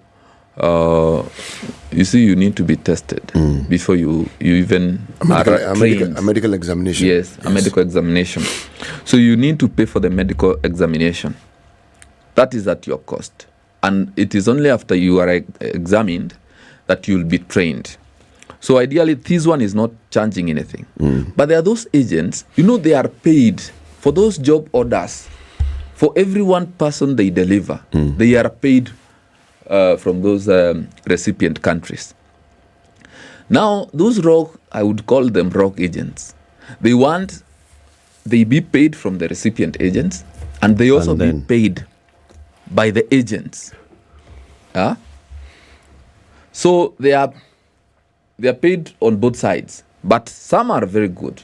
They will be paid from one end and deliver, because once they deliver, they are given more job orders. I would say it is important that we have a conversation with them, because nowadays we are meeting regularly. We have decided not to condemn the agents and say that agents are bad people, because if you look at it, most of the people who have gone to work out of the country have gone through the hands of the agents. Actually, only a small percentage has gone through the government-to-government engagement. So if we condemn all the agents and say that all agents are bad, we will lose out on many opportunities by not engaging them and by not knowing what exactly how we need to assist them and make the environment better for all of us, because the people they are taking out of the country are our sons and daughters, brothers and sisters. Those people who are jobless back here. So we are having very regular consultations with them, and I see it is working very well. For instance, in the last 1 month, we have met almost 4 times. With recruitment agencies. I have said, including today, they are a meeting with the Ministry of Labour. And even on Friday, they have a meeting with the PS, Geoffrey Kaituku, who is the PS for Labour. And all this is to streamline the operations of labour migration. Let's continue this conversation shortly after the break. 7:30. The Honourable Mushangi Karemba is the Member of Parliament representing the people of Runyenjes constituency. He is our guest this morning as the Chairman of the Labour Committee of the National Assembly. We are talking about bilateral labour agreements that are signed between Kenya and other countries for Kenyans to go and work and live abroad. Are Kenyan workers protected in these agreements? We get to understand that. Mheshimiwa, you know Bellevue in South Sea, right? I do. That road from Bellevue getting into South Sea, do you know what it's called? So it's the P. Popo. Popo Road. Yes, one knows the place. Yes, it's called Popo Road. Now, when you get onto Popo Road, you know the gate to the Kenya Bureau of Standards. I know it. It's on the left. Yes. Exactly opposite that gate, on the right, is another gate. Do you know that gate? I think I can see it. I think there is a business. Yes. I think they sell vehicles or what? You're observant even as you move along that road, clearly. They do sell vehicles. Do you know the name of that business? Well, I am not sure, but I have seen. You got everything right so far. That business is called Automark. Okay. It used to be called Toyotsu, right? And it used to be a branch of Toyota Kenya. Now Toyota Kenya, of course, has amalgamated with others. It's called CFAO Motors. And that business is now called Automark, a subsidiary of CFAO Motors. They sell pre-owned motor vehicles. Very, very good cars. Where they tell you that we guarantee what we are selling here is pre-owned and in good condition. We have our garages here. We have our trained mechanics. They look at the vehicle before they put it in the market. And even after, they offer you after-sales service. It's a place you need to go to. I should, them. and I will. Yes. Automark. This Saturday, they are having an open day, Saturday the 26th, at Automark. Go there with your vehicle as well. They will check it out for you and tell you the condition of the vehicle, tell you what you need to do, if you need to do anything. And if you're looking for a new pre-owned, Kenya, new is pre-owned. If it's new, it is 0 mileage showroom. If it is pre-owned, it is showroom. Global showroom. Global showroom. But if you're looking for a pre-owned motor vehicle, go to Automark today, tomorrow. On Saturday, they have an open day. It's on Popper Road in South Sea. This is the Situation Room, the only way to start your day. This is one of the hottest show that we can ever miss in the morning, and it's a show that really gives a real situation in the Situation Room. Pleasure to be here. Thank you guys so much. Ndutha, nice meeting you. Even beautiful in person more than in photos. Say that again. Character is like pregnancy, you cannot hide it. People hiding here and there, but after 2-3 months, 5 months, now you realize, so that is why the attitude that you were showing us, you're pregnant. It's like what my grandmother would say. You cannot pickpocket a naked man. How's that? It's communal, isn't it? No comment. The Situation Room, Kenya's biggest conversation. The sun is peeking through this Wednesday. It's 23 and cloudy in some parts of Nairobi. Highs of 29 and lows of 23. 27 will be the high and mostly clear in Nakuru at 13. And it's 13 and cloudy in Nyeri. Highs of 25. 13 and clear in Eldoret. Highs of 25. And we'll see highs of 29 as well in a partly cloudy Mombasa at 23. It's 23 and mostly cloudy in Malindi, highs of 29, and Kisumu is clear at 20 with highs of 32. We'll see highs of 31 in Kakamega, where it's clear at 17. Looking into Kampala, it's mostly cloudy at 20, highs of 29, and Dar es Salaam will see highs of 29. It's currently cloudy at 24. It's 12 degrees and cloudy in Johannesburg, highs of 25 and lows of 9, and we'll see lows of 25 in a mostly cloudy Lagos, going to highs of 30. 32 will be the high in Kinshasa. It's clear at 22, and that will be today's low.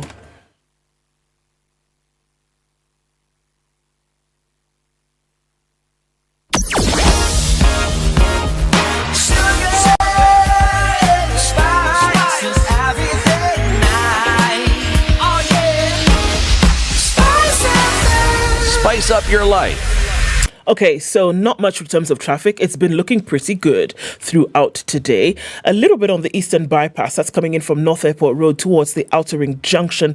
We'll continue with some going through towards 8. It's also heavy on Jogo Road out towards Landis. And now is when we see movement of traffic coming in on Limuru Road as you're trying to touch on Wangari Maathai. It's still looking that past survey will contend with some traffic as everybody's trying to pull through at Pangani. Ruaka is busy. We're looking at Ruaka Road coming in then from Ruaka and then also down Limuru Road. There's some traffic there as well. Keeping an eye on things this morning. Okay, so folks don't like Twitter. X, talk to us at Spice FM KE on X. Xus. Xus.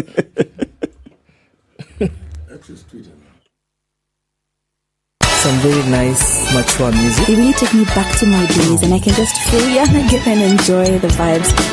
Spice. I'm a big listener of Spice FM. You play the best music. This is 94.4 Spice FM. Mature, intelligent talk every morning. Spice up yourself.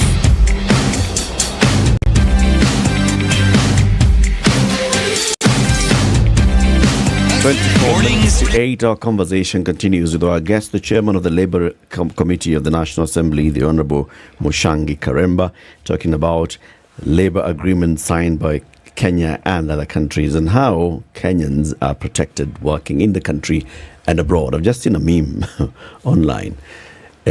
Somebody's attended an interview, and one of the panelists in the interview panel asked him, "So tell us, why do you want this job?" And the guy's like, "Thank you very much. You see, all my life, I've always been passionate about not starving to death."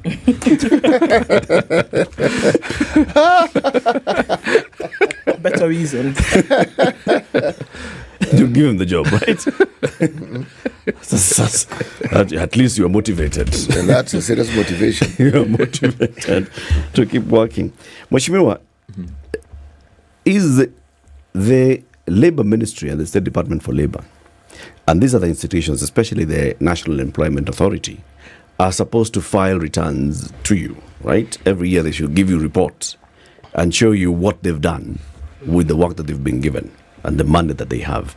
Do they come to you and tell you, for example, the National Employment Authority, these are the opportunities that we scouted for Kenyans abroad, and these are the people that actually went to fill out those opportunities? Do they do that kind of thing? Because you said part of their mandate is to advise the government, the State Department for Labour, these are job opportunities that Kenyans can actually fill up. Yes, they do. Actually, it is a requirement that they report before us with quarterly reports. That they did last week. We met them at Tamarind Hotel, and they were able now to, the State Department for Public Service, the Public Service Commission, the Ministry of Labour, they came and gave us those statistics. Sadly, I didn't come along with them, but the National Employment Authority, we questioned the NEA on the number of people it has assisted get jobs against their targets. Yeah. How are they doing? They have their targets. I would say on local recruitment, we noted that some people have gotten jobs through the National Employment Authority. Those who are able to, those who first of all are aware that there is a portal, in the National Employment Authority website, where jobs from different companies are posted. Even right now, if a person who is jobless goes to that portal, is able to see the opportunities available, and so they can choose the job that they qualify and then apply. So some people have gotten those jobs. I would say thousands. I think, if I am not wrong, around 3,000 plus. But I would say in a population where we have millions of people looking for jobs, people who have gone to school, graduated, and are at home without jobs, 3,000 is not a big number. It's a very small number. But now what was of our concern as a committee is that this country has been exporting labor of up to 10,000 people monthly. Every month. Every month.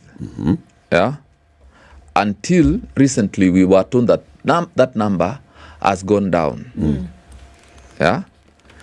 Well, we were told of the reasons as to why the number has gone down. We were told that there is a change. You see, the National Industry Training Authority is piloting a curriculum which is supposed to take long. You see, the Saudis, for instance, come to Kenya for people, go to Ethiopia, go to Uganda. The training, the pre-departure training for Uganda takes only 2 weeks. The pre-departure training for Ethiopia takes, I think, around 4 days.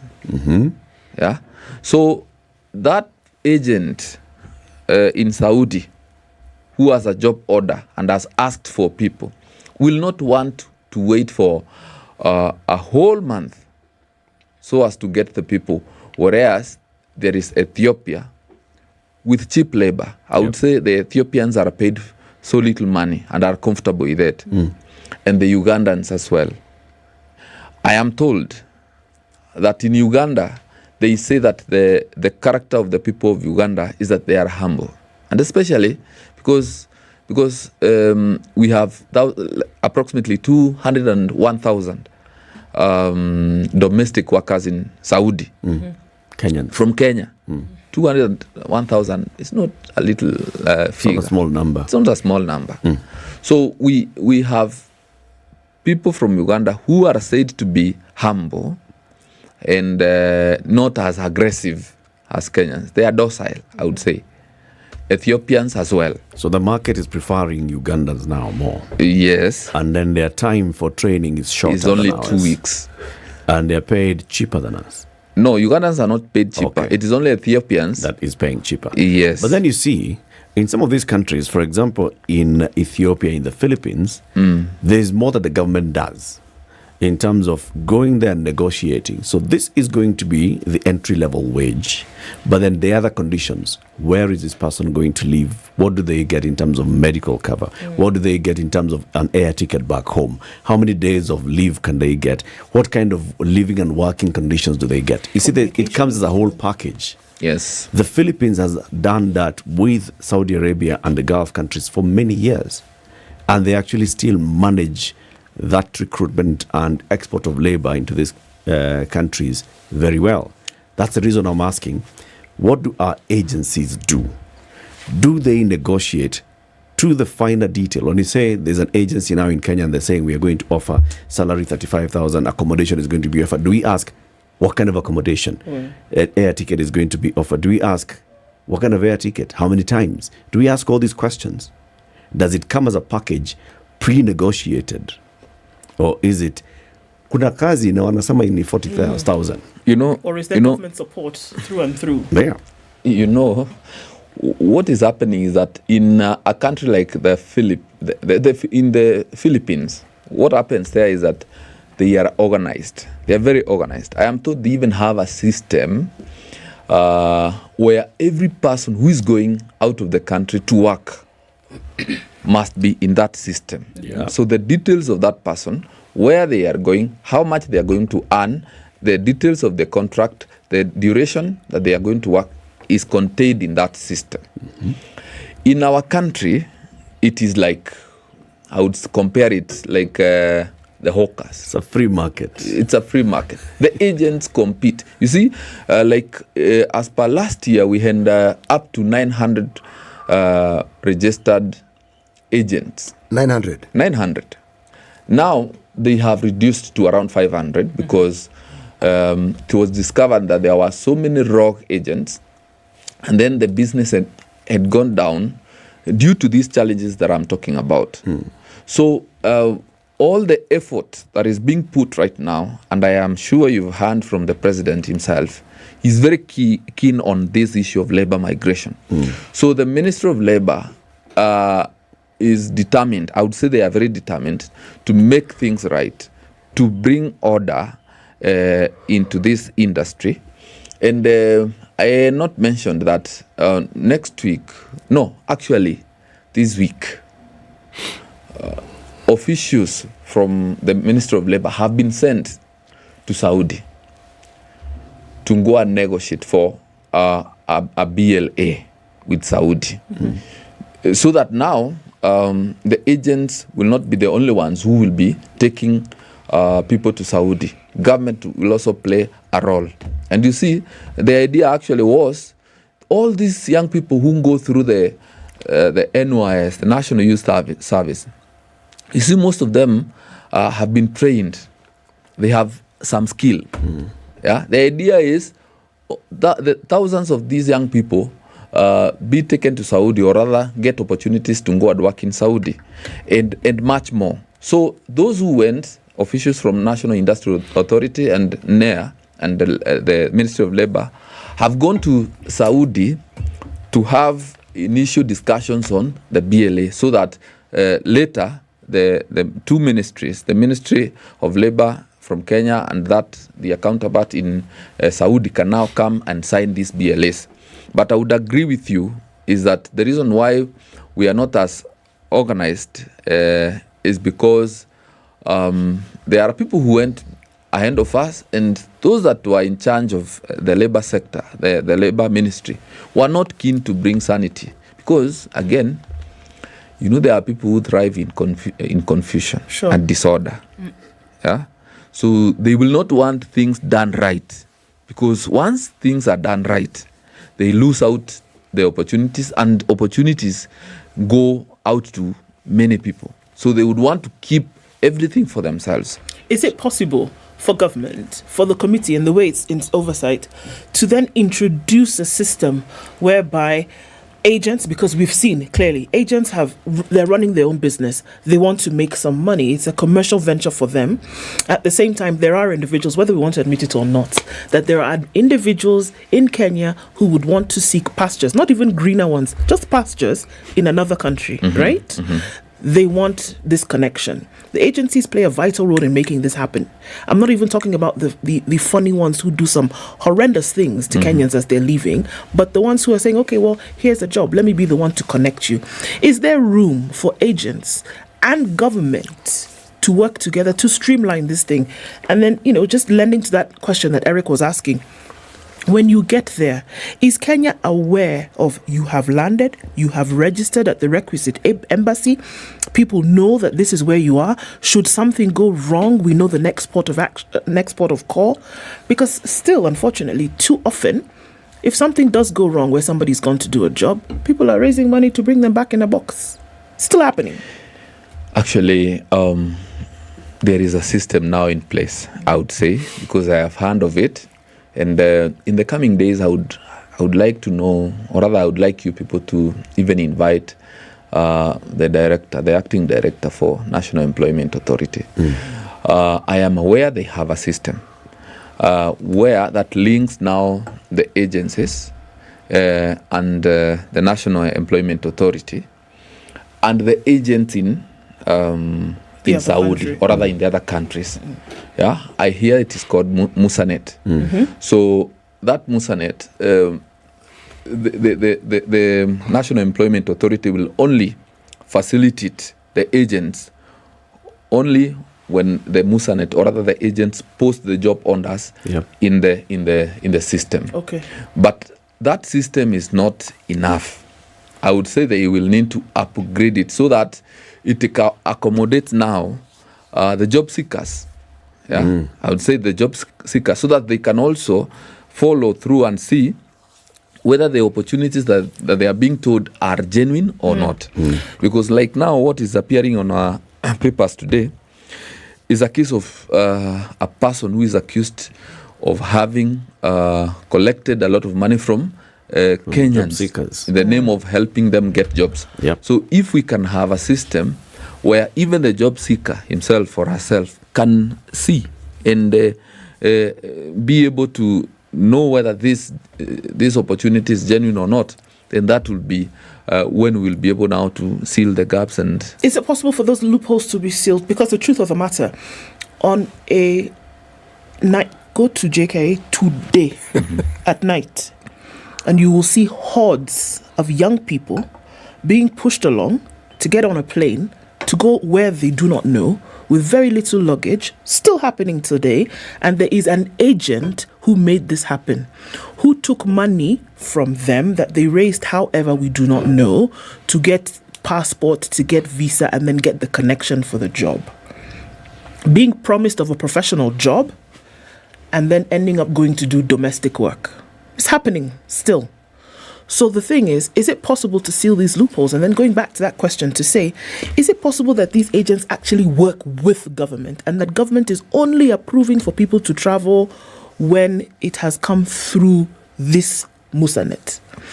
But even with Musanet, there are still holes because there are agents who are operating outside of this, and there are people who are still going and getting stuck. Is it too difficult? Is it still too big of an animal to be sorted out? I believe it is not too difficult, and that is the work of government to make things possible and to safeguard the rights of its people. So having a good working relationship between government and the agents is something that we must all work towards and ensure that it happens.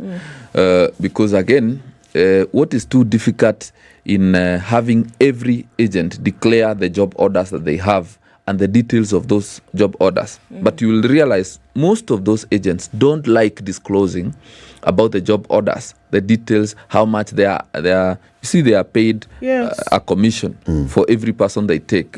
So it is important for the agents to declare the job orders, and make this information available to government, so that now the government can regulate. But I am saying the National Employment Authority, the Ministry of Labor, the National Industrial Training Authority are the entities that are involved in this issue of labor migration.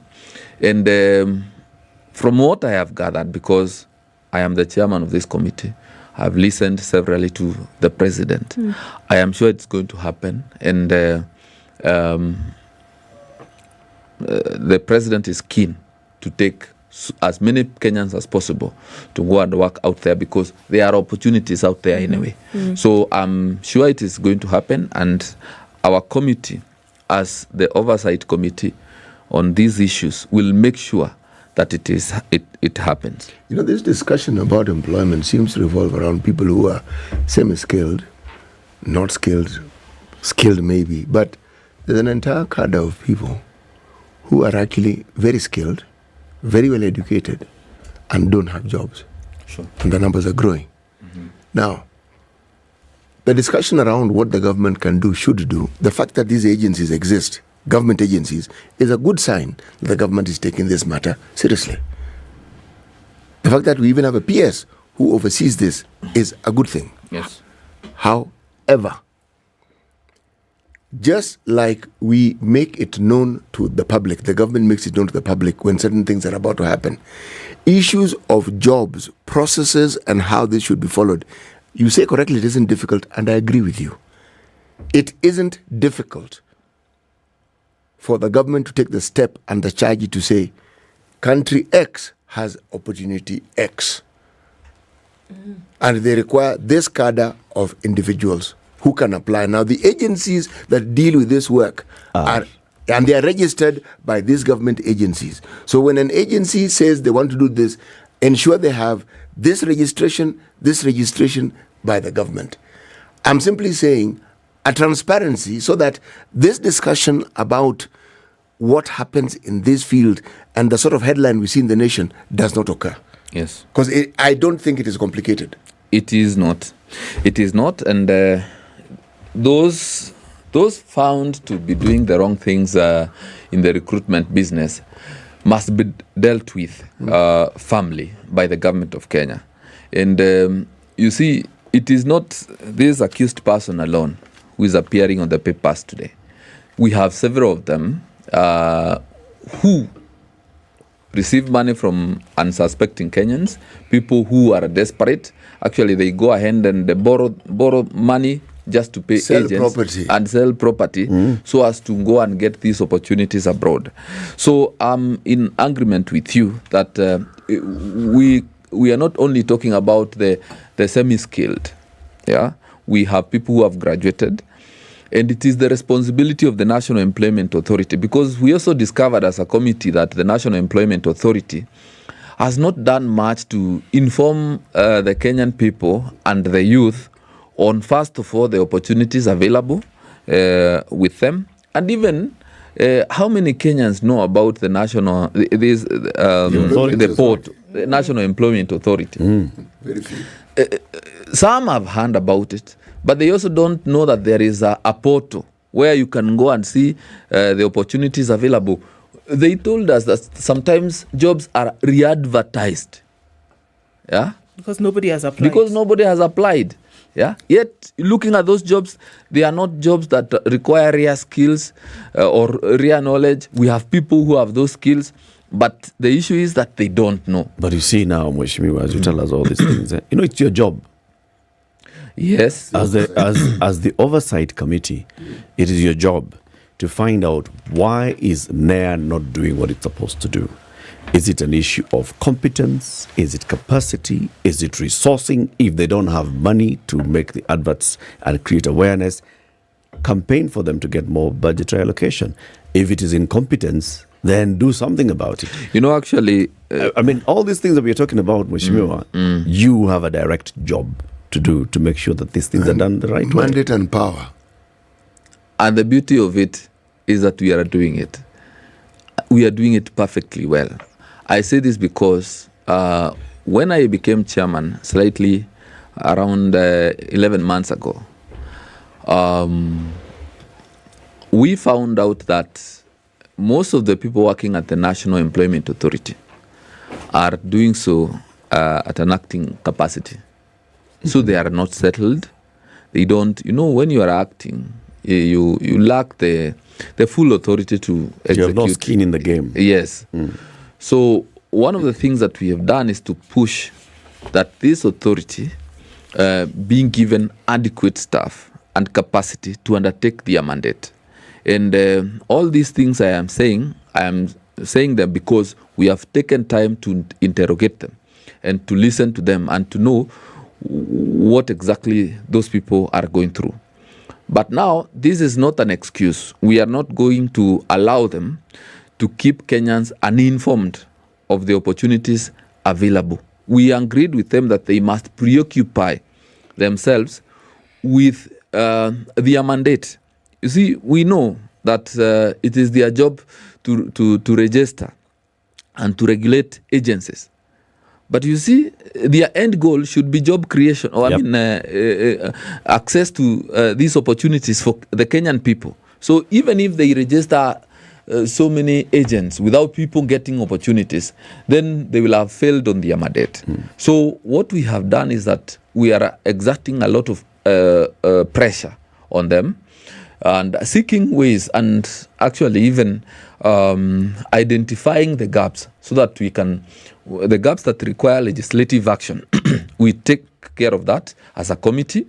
And where we need also to push, we do it because that is our mandate. And I can tell you it is getting better than we found it. Also, like you told us, the Philippines is very well organized and such kind of things. We'd like you to come and say Kenya is more organized or better organized than the Philippines. As a result of the work that the committee has done, whether it's legislative, policy, programmatic, whatever needs to be done so that then we can also enjoy the benefits. We sent a team. We recommended that the National Employment Authority, NITA and the Ministry of Labor sends a team to Philippines. And they did that last month. They were to Philippines and they came back with a very good report. We hope that they will borrow ideas from what they found out in Philippines so that we can learn from them and with time get better than them. Because the Ugandans came to Kenya, learned about labor migration, learned about training. Yeah. The Ethiopians came here, learned about the agencies and the National Employment Authority. They are now doing it and exporting a lot of labor. So what we want is that the challenges that we have and the cartels in this sector to be dealt with. Because I will tell you, sometimes it's not that we lack the capacity. It is the cartels that stifle the operations. The markets. Yes. We'll invite you again. Mheshimiwa Mushangi Karemba is the MP for Nyenjes, Chairman of the Labour Committee in the National Assembly. Good morning, 8 a.m. Climate Change Summit in early September. Environment Cabinet Secretary Supantuya also disclosed 18,500 participants from across the globe had been registered and accredited by Monday. Tuya says they are expecting the number of guests to increase ahead of the event, which starts September 4th. The forum is convened by President William Ruto in his capacity as the coordinator of all African heads of state on climate change within the African Union. The Ministry of Health has announced that a polio vaccination campaign across 10 hotspots counties will begin tomorrow. This comes months after 2 polio cases were detected in Hagadena refugee camp, Garissa County. Health Principal Secretary Mary Muriuki says the exercise targets 7.4 million children aged below 5 years. The PS says the 10 counties with the highest risk of polio transmission include Nairobi, Kiambu, Kajiado, Garissa, Kitui, Machakos, Tana River, Lamu, Wajir and Mandera. The vaccination will be done in 3 phases, with the first round, which aims to vaccinate 1.8 million children, running for 4 days from Thursday to Sunday. It will focus only on 4 counties, that is Kiambu, Nairobi, Kajiado and Garissa. The government has revealed that a total of 23 international firms expressed interest in the construction of the 33 multi-billion dams recently tendered. Water Secretary Samuel Alima told the Parliamentary Committee on Blue Economy, Water and Irrigation that each of the dams attracted a maximum number of 8 investors. The ministry tendered for the projects in May, with bidders being given until June 6 to submit necessary documents. He was responding to questions from members who had raised concern over the move to embrace public-private partnership in the implementation of key projects and the provision of bulk water. And Humphrey Watanga has been appointed the new Kenya Revenue Authority Commissioner General effective August 22nd. Watanga, who has been appointed to the position by the National Treasury and Economic Planning Cabinet Secretary Professor Njuguna Ndung'u, will serve a 3-year term. He succeeds Githii Mburu, who resigned from the position in February this year. Respasimiu has been acting Commissioner General since February 23, 2023, following the departure of Githii Mburu. 3 men suspected to be members of a notorious criminal gang in Meru have been arrested in an ongoing operation to quell an upsurge in violent robberies in the region. Detectives said the 3 suspects are wanted for a number of felonies pending before the Meru, Githongo and Nanyuki law courts. The alleged felonies include murder, robbery, attempted defilement and housebreaking. As police conducted the operation to arrest the suspects, the ringleader of the gang managed to escape by slipping away through a camouflaged opening in his wooden house. Detectives also noted that part of the information held by the Crime Research and Intelligence Bureau indicates that 2 of the arrested suspects met previously at Meru GK prison as remandees for robbery with violence and murder charges and have been out on bond. According to detectives, with the suspect left remand at the Meru GK prison, one of them reverted to criminal activities. Businesswoman Nancy Indoveria Kigonzo, who has been likened to drug trafficking and possession of cookies in streets, will today know whether she'll be released on bail or not. JKIA Senior Principal Magistrate Nyeri Okoh is expected to deliver her ruling on whether Nancy will be detained for 5 days pending investigations. Nancy, who is popularly known as Madeo Ankara over her alleged drug deals, spent the night at the ICD police station. The court was also told that the suspect is a flight risk, and if released before the investigations are complete, there is a likelihood that she will interfere with investigations and compilation of evidence. The court was urged that it is in the interest of justice and within the discretion of the court to consider granting the order sought. Madeo Angara was arrested by police in Nairobi CBD. To great news, and sensational triple world record holder Faith Kipyegon bagged first gold medal for Kenya on day 4 of the World Athletics Championships in Budapest, Hungary. Kipyegon, who defended her last year's title in Oregon, USA, controlled the pace of the race, leading from gun to crossing finish line in 3 minutes 54.87. She's run 3:55. It's going to be not far outside that here, but it's Kipyegon's gold as expected. Well, Teji the silver for Ethiopia and Hassan the bronze. How do you defeat Faith Kipyegon? This is News. I'm Dennis Aseto. Good morning.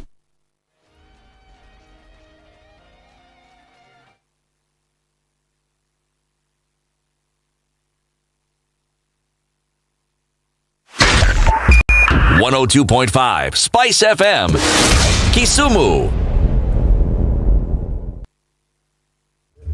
All right, so it's now extremely busy coming into the city, and this is coming from Ruaka Road. We're also looking at traffic coming in from Kitisuru past Roslyn, and on the Red Hill Link Road, a lot of traffic, then all of this coming in, crowding onto Limuru Road. So traffic hour seems to have moved about half an hour or so in the recent past.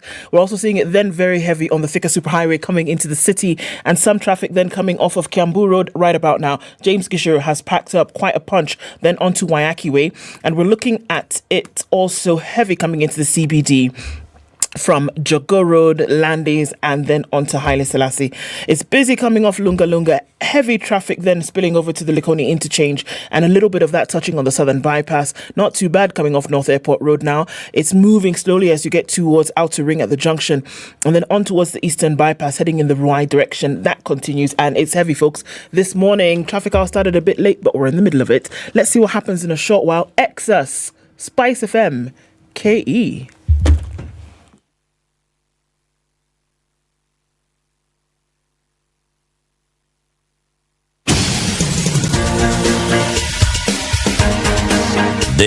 is The Situation Room, the home of hard-hitting political commentary and penetrating insights about the state of the nation. This is a talk radio experience like no other. The Situation Room, a place for hard truths, debates, and elevated conversations. The Situation Room, witty, political, engaging, deep, controversial. In the room, we have C.T. Muga, researcher, academic, seasoned political observer, a fountain of wisdom in these politically uncertain times. Ndu Okoh, Nigerian by birth, Kenyan by choice, communications expert, Pan-Africanist, a truth seeker and believer in people power, and Eric Latiff, agent provocateur, the man in the chair, seasoned journalist, news hound, a man who believes in punching up, not down. 7 minutes This after is the 8. Situation Welcome to Room. the third hour of the Situation Room this Wednesday. We're counting down to Saturday, and on Saturday, all roads head down to Nakuru County. Yes, they do. What grounds? It's the Rift Valley Sports Club in Nakuru. Mm-hmm. It's a big one. The sports ground, Yes. but it's also a big event because it's Choma na Ngoma.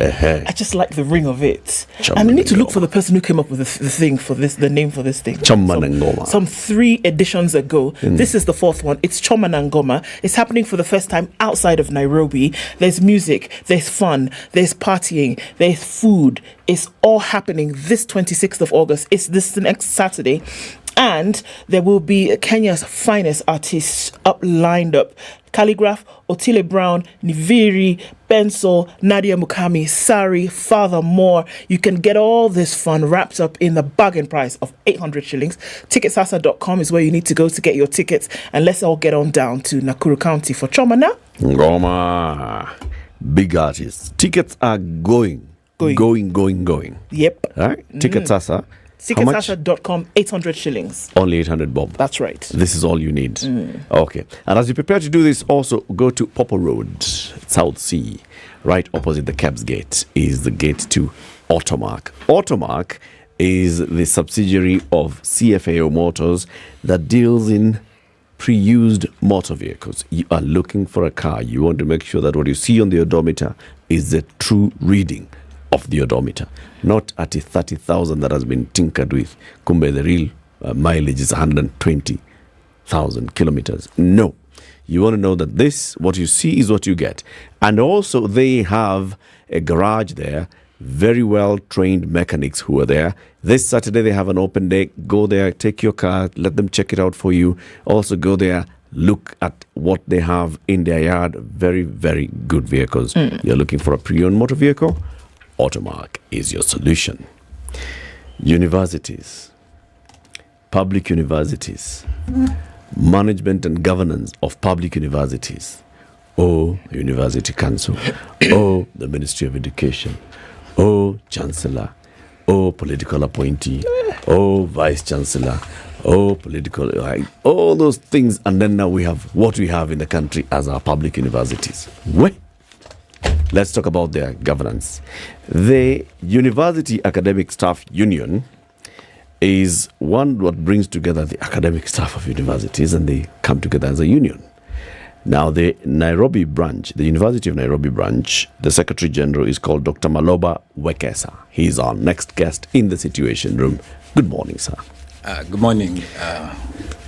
Welcome to the hot seat of the Situation Room. Thank you, Eric. Make yourself comfortable.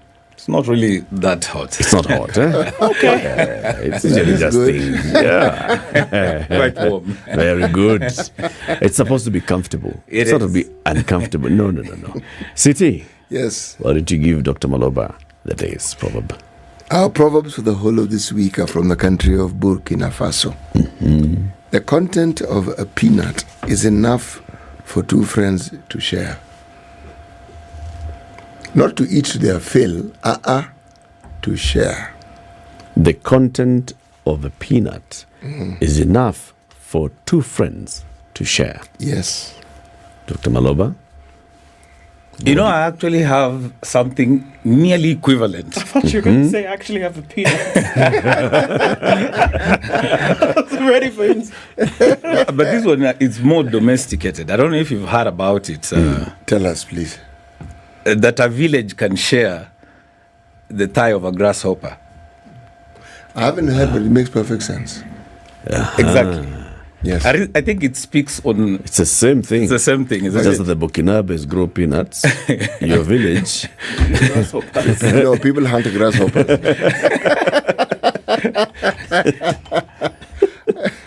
Same thing. But I think for me, it just shows the boundless nature of magnanimity. You can never be magnanimous enough. That's it. And you shouldn't be. I don't think so. You I should think, not put a limit. You shouldn't put a limit. Goodness should never actually be limited, because being magnanimous, basically, that's just it. Indeed. Yes. Share as widely as possible. City, what do you think? I think the good doctor believes what he's saying, and if he didn't, he wouldn't have gone into the politics of of the university. It's a thankless task. That's why he's in that. Yes. There are jobs you do not do if you are not inclined in a certain direction. Yes, there's an element of, yes, somebody's pursuing a career, yes, ambition, but there's a larger element of service. There are people who are that way inclined. Yes.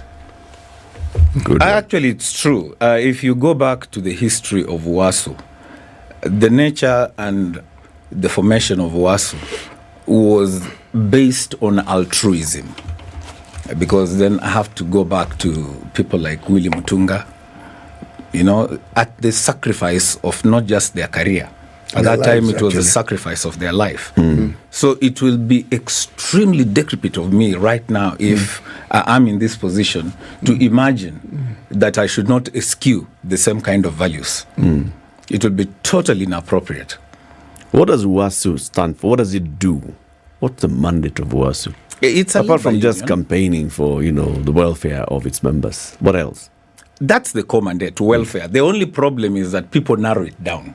When you say welfare, they reduce it into a salary component, which is, it is so far from the truth.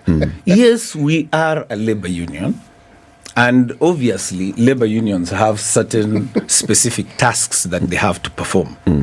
But to reduce, especially a labor union of dons, to reduce it into a salary component, it misses the forest by the trees.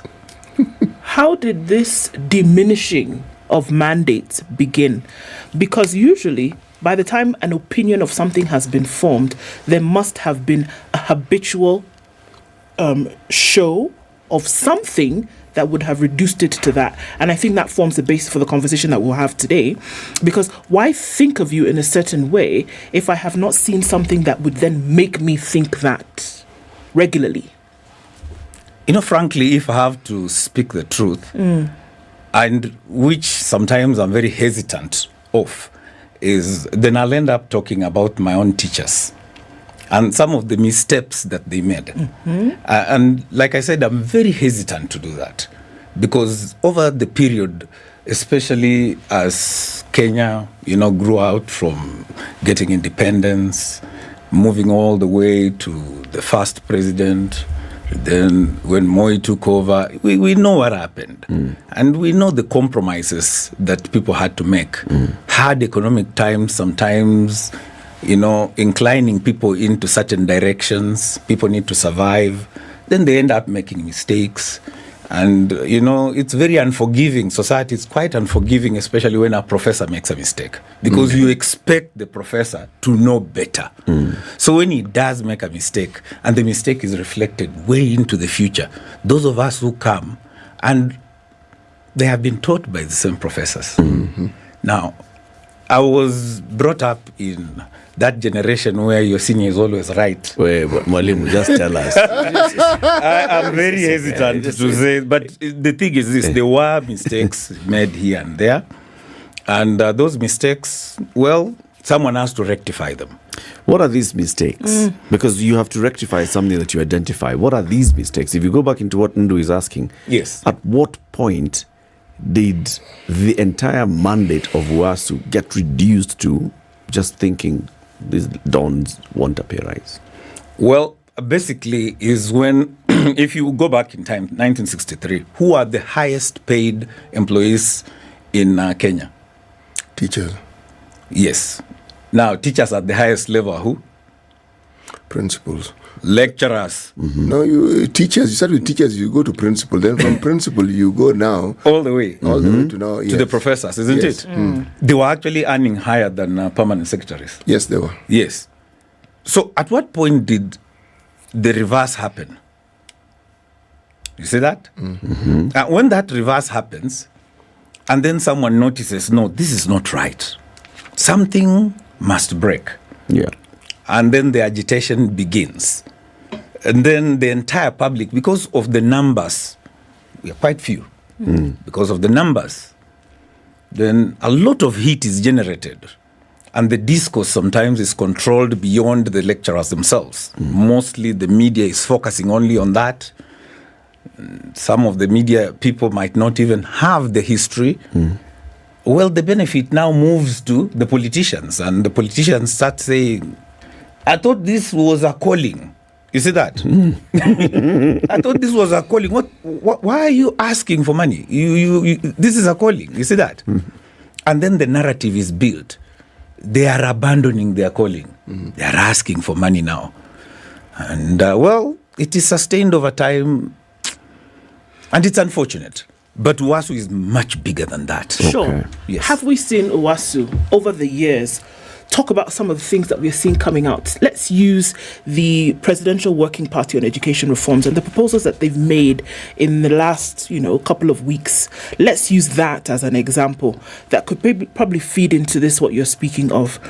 Usually, a body will be known for either what folks are saying about that body or what the body itself is speaking out on.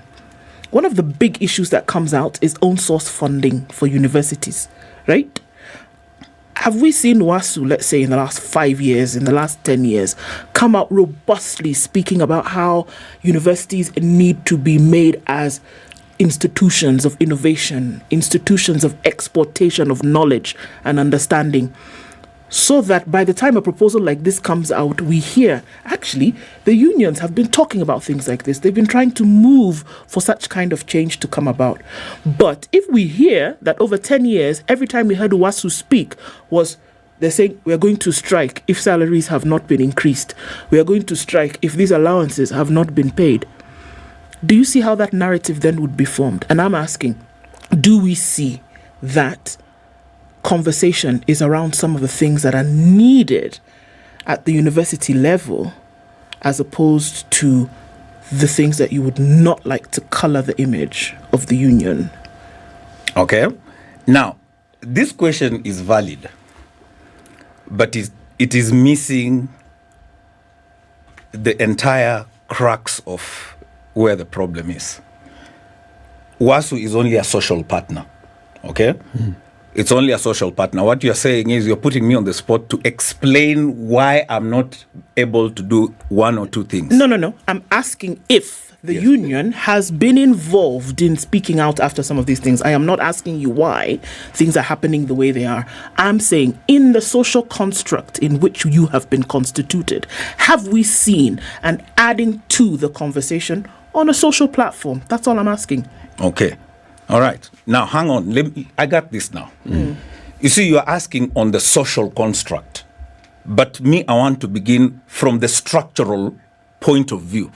How are we structured first before we go to the social point? Because that is just a minuscule part. How are we structured? The right question would be, how is the university actually structured? Public universities, how are they structured first? Okay, so that this social aspect can now be able to be seen. To manifest. All right. You see that? As you've seen that's the question that you'd like to answer. Let's answer that question. How is it structured? Exactly. And it's unfortunate that this has to go back to 2010. If I have to just move as quickly as possible, I can omit all the history and simply start with the promulgation of the new constitution. Okay? The promulgation of the new constitution heralded quite a lot of things. Okay? It was a fresh start for the country, a lot of things had to be re-engineered. Okay? Now, the first among the things that had to be re-engineered was something called the Universities Act. It had now to conform to the new constitution. You see that? I'll come to the social aspect, but let me start from there first. The architecture of how universities are created. Okay? So the Universities Act was inaugurated around 2012 so that it conforms to that constitution. Now, unfortunately, a lot of those things were experiments. A lot of them. Like? How do you select councils of public universities? Remember now, you see, you are now enacting a new constitution and you now must come up with a master plan. The population is increasing. There's a youth bulge. Okay?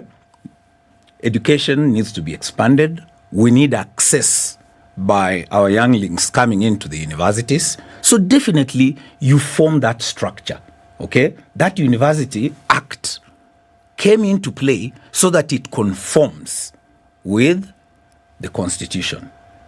Like I said, it was an experiment. So what additions or differences did it have? Oh, yeah. So number one is the council and the constitution of the council you've just mentioned. I'm going slowly fast. I want to explain. You know, now as a lecturer, we always begin the point, and I don't want to use any jargon. You start with the known and move to the unknown. Yes. Okay. All right. So what do we know? There was a new constitution. All right. They're public universities. So you need to create a superstructure of how these public universities will be structured. So you come up with an act. Okay. Once you come up with an act, then even universities which are established, like the University of Nairobi, is the oldest university. Okay. That means it had to draw now a new charter. You see that? Okay. Because the old charter was not conforming to what the new constitution had wanted and what that University Act had stipulated. So that means you had to do a new charter. Like the University of Nairobi, the charter was 2013. It was signed by Margaret Kamar. Okay? And it was inaugurated. So that means now you have 3 levels. The constitution, then below that constitution is the Universities Act, then below that Universities Act is the University Charter. That University Charter is the law. It is what now creates now the new University of Nairobi that now conforms to the Constitution in accordance to the Act by the Universities Act. Okay? Now, you get that first. Yes. Before we'll go to the social part, because you can see we were rushing to the social part. And Prof, you'd crucify me for what? Land this plane, please. Okay. Yes. Now, here is the problem. In that Universities Act, we changed the architecture of how we were going to appoint the people at the council. You see that? Yes. The people at the council, how were they? Why is the council this important? What does it do? Because the council are the owners of the university. Explain. When you say owners, what do you mean? They are the employers. All right? Like they're the board of management. It's like the Yes. board. No, board of management is actually below. They're at policy level, but if you have to sue the university, you sue the council. So essentially you're saying that they're like the shareholders. I really walk away from this shareholder thing because it has now received a lot of connotation. Let me not call it that. The shareholders are actually students, lecturers, and the, and even the general public. But the council is like this exalted body, okay? The exalted body that shows direction. Who do they represent exactly? Actually, from the public itself, the ministry, all the relevant stakeholders. Okay? And I'm saying relevant in this case within the context of what that University Act stipulated. Okay. All right? But let me come first to explain something about a university council. And even a normal school, a normal high school. Who are the owners? It is that board of management, isn't it? Yeah. Yes. Now, do you know how it is constituted? By the way, there is an act in the Ministry of Education that constitutes that board. I think there are 14 people, isn't it? All right? There will be parents, okay? there will be the community, okay? If the community, for instance, the church is the one which donated the land, yes, the church will be represented there, isn't it? Yes. Remember, the parents are actually also being selected from each of the representative classes, isn't it? Well, the fortunate thing we have is I am an immediate former chairman of such a board of management. So you know how from it's the village, constituted. so I know exactly how it's constituted. And it is owned by that community. That means community. The reason why it is done so is because the values of that institution, the ethos, everything about that institution, those are the people who know it. Yes. All right? And it is not a group of strangers. So you're suggesting the council, who are then appointed, elected, nominated by virtue of this new constitution, do not represent? So far away from it. I'm telling you, these are aliens. They are nowhere close to that university, but I understand. You see, what happened was this, The president was the chancellor of all universities. Yes. You remember? Yes. When the constitution changed, the first thing Kibaki said, I don't want this kind of job. It is taking me too much. Why should I be? He said, I'll remain a chancellor of one, and he chose Masinde Muliro, Must. Then he gave out the rest. He said, I don't want this job. People should take charge of these jobs. All right? So chancellors were distributed elsewhere. Okay?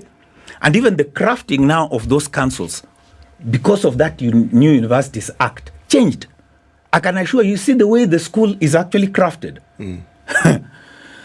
The universities ran away from that. That is why I called it an experiment. And that experiment is alien. There's nowhere. What does the law say now? Thank you, Eric. Yeah? What does the law say? The law stipulates, obviously, that there will be 9 council members. Right. Okay? 9. 4 of them are actually, let me not say none. Okay, let's start with the vice chancellor. Is the ex officio, meaning that by virtue of the fact that he is occupying in charge, the office of vice chancellor. Yes, that one is granted. Okay? Now, it's a public institution financed by the public. That means there has to be a representative from the Ministry of Finance. Yeah. There has to be also a linkage with the ministry, line ministry. So there has to be a person from the Ministry of Education, all right? And then there has to be a chair of council. And we say the chair of council must be an earned PhD, all right? With experience about management of such an institution. Why do they insist that you must have a PhD? Well, that is actually in the Act. And it is stipulated. Just imagine this. Yes, it's in the Act, but doesn't mean I can't ask why. Okay, you really can ask why. Actually, it's a very good question to ask why. Yes. Just tell me one thing. Yes. You are coming to be in charge of a group of people who are actually the highest concentration of academic PhDs. Learning. Academic learning. Yes. Yes. And you yourself, you don't.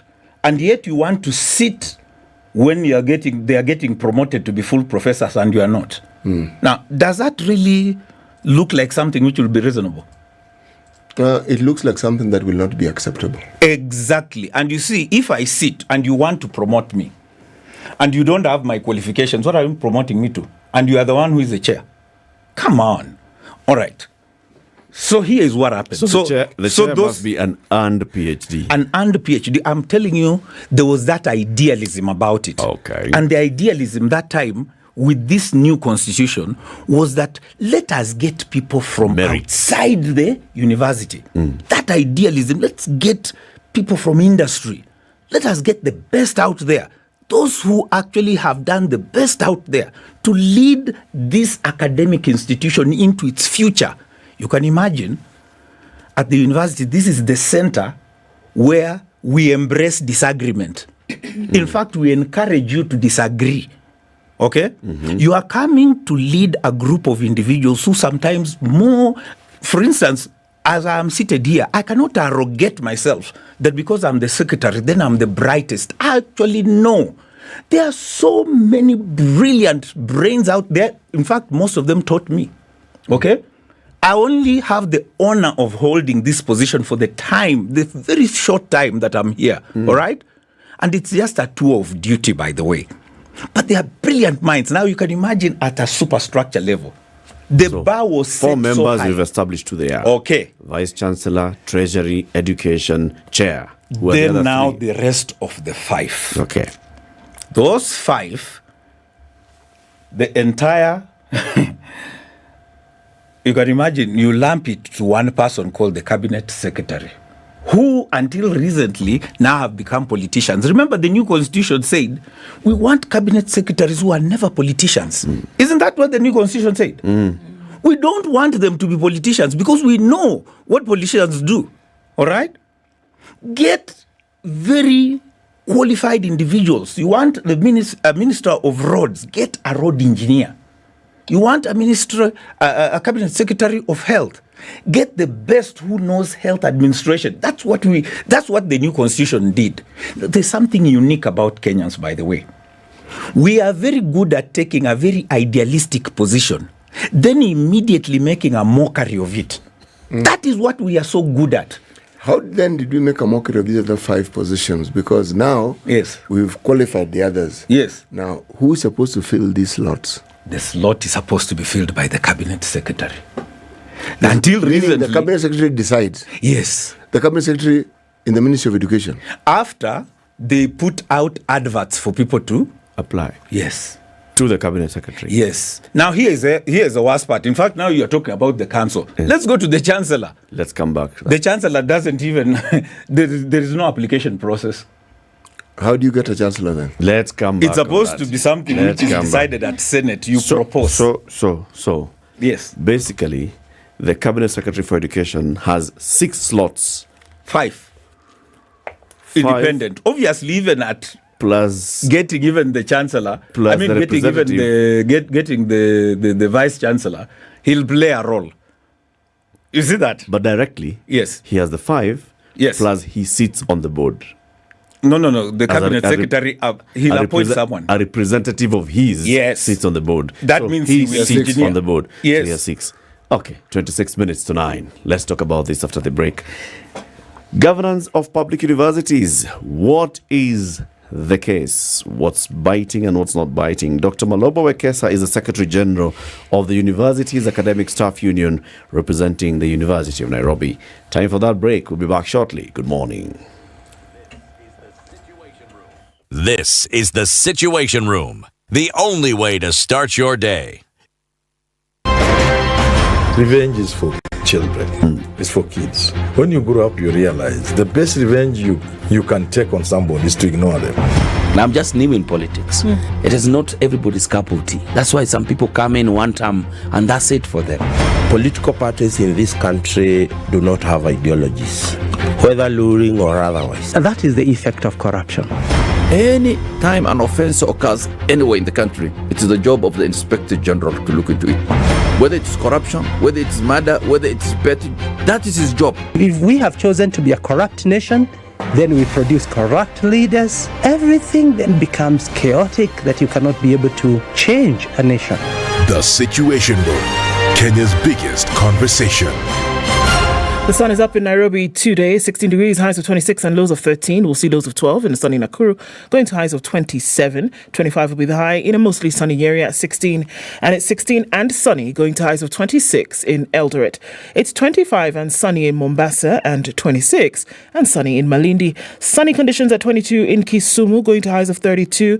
And we'll see highs of 31 in a sunny Kakamega at 22. It's 22 and partly sunny in Kampala, highs of 29. And Dar es Salaam, good highs of 29 as well. 13 and sunny in Johannesburg, highs of 25, and 30 will be the high in a mostly cloudy Lagos at 25, and it's 21 and sunny in Kinshasa, highs of 32, lows of 21.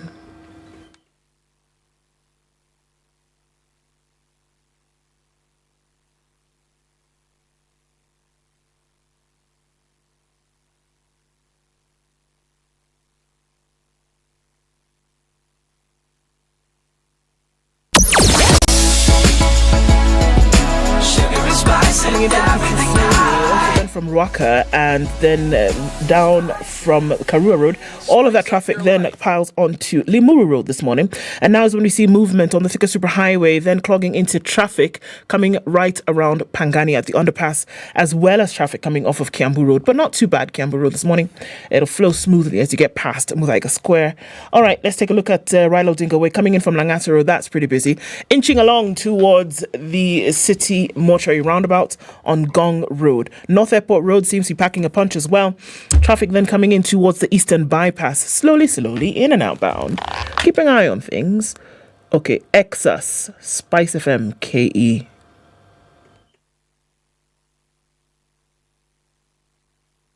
Mature, intelligent talk every morning.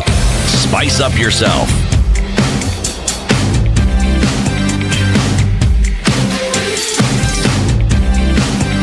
Mornings done right.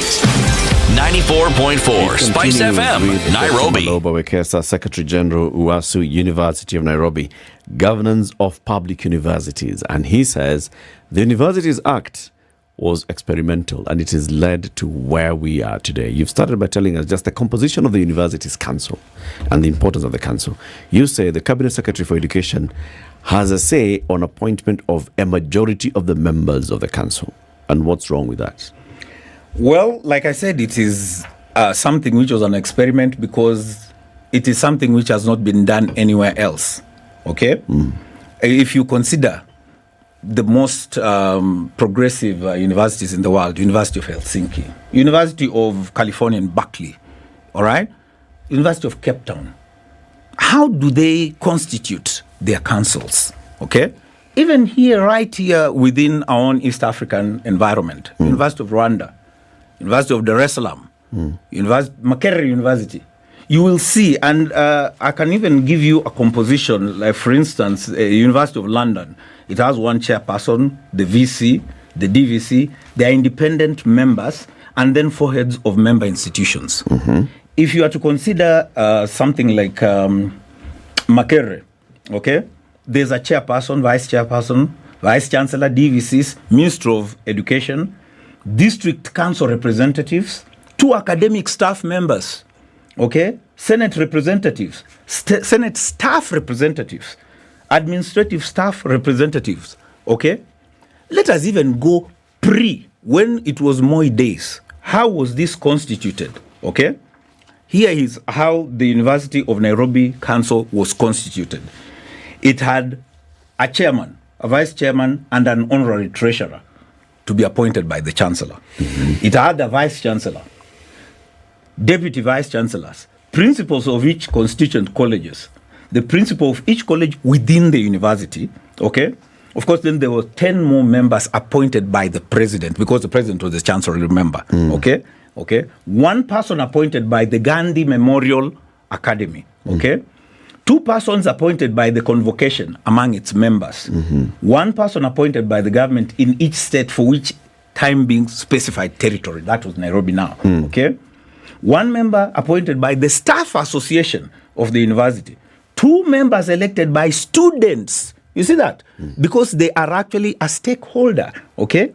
Not more than 2 members co-opted to the council from time to time. Co-opted, meaning members of the people from the disabled community. You see that? You bring them in. Why? Because you want ownership when decisions are being made. And divergent views. Okay? You would want the structure of how that university is constituted to be so solid, all right, that the decisions they make, they always must consider what are our traditions, what is the future. I think what I'm just getting that's different here, because I see political appointments in the Moi time. The chancellor was a politician, was the president, was appointing people willy-nilly as he wished, was appointing the chancellor, the vice chancellors had a say in who becomes the deputy vice chancellor, would then also, if he wished, have a say on who becomes the principals in the various colleges. All those are the chancellor's appointees. I'm not saying they didn't have weaknesses. The current one, yes, is sort of safeguarding and saying, so the cabinet secretary has got to go to there has to be some public participation. I'm not saying advertise and then publicly select, and there is an opportunity for other stakeholders to have a voice in who the cabinet secretary appoints as the chancellor, in the council. What I'm saying is that I'm not saying that that system did not have weaknesses. What we were supposed to do was to improve on it. And we're saying we did not improve on it? At all. What we did was an experiment that does not happen anywhere in the world. And the experiment has failed?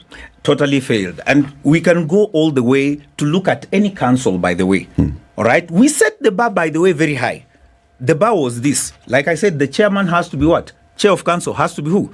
A PhD and PhD, all right? And then below, council members. And they said minimum of masters with 10 years of university management. 10 years. The bar has to be that high. And we were thinking of an ideal position. Now, for you to be 10 years of university management means that the least you would have been would be a senior lecturer and have been appointed chairman of a department and served for that long. Yep. Otherwise, you cannot just walk in there and start making decisions. And the decisions have been weird. Some of those decisions that we look at sometimes, we just, you wonder, where's the university going to? But if you raise the threshold, are you then not saying that you are actually seeking the very thing you're saying it does not achieve improvement? You want to ensure that the people who sit in this council are people who are knowledgeable. Yes. Are people who have a very clear understanding of what happens in the university.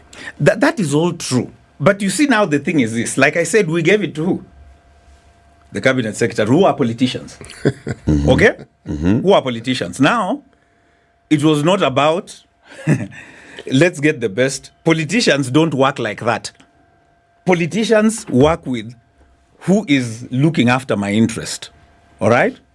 And there are compromises. That is why there has been erratic changes within 5 years. If we have to come to the University of Nairobi, within 5 years, 5 council chairs. 5 council chairs, okay? In 5 years. In 5 years. Normally, that would be completely... It would take 30 years, by the way, for those 5 to finish. If each one of them is serving 3 years renewable ones, that will be 30 years. In the minimum, it will be 15. But this means each one of them is serving what? 1 year. Now, let me give you the consequences of that. Consequences directly affecting my membership. And this has to come out very clearly. In fact, there's the reason why I came here. Number one, that we are having stammering negotiations of CBAs. I cannot negotiate any CBA. The internal one, I cannot. Why? Can you imagine, when I came into office, I started with Professor Julia Ojiambo. These are very eminent men and women of society. I started with Professor Julia Ojiambo. Before I could go far, she was gone. And each person who comes in, catch me up on what was happening here first. You see that? So I start catching up on Professor Miriam Were. And as you're catching up... 1 year later, I am just about to, I have appointed negotiators and all. Miriam is gone. Now I am with another person, okay? Professor Anangwe. Very nice, genuine people. Again, I have to start what? Again. So we are having erratic what? Negotiation. I can never negotiate anything because I don't know who. Number 2, administrative instabilities. Do you know something like a promotion of a person is so central, it affects their pension. But minus council, there are some positions, senior lecturer and above, you cannot actually be promoted if there's no what? Council. All right? So my promotions stagnate. We get members actually suffering just because there is no what? Council. And why? Because political patronage is at play. All right? Number 3, funding upheavals. And these funding upheavals have to do with the international partners and even the social partners, local partners that we're having. This one comes, his priority is different from the next one.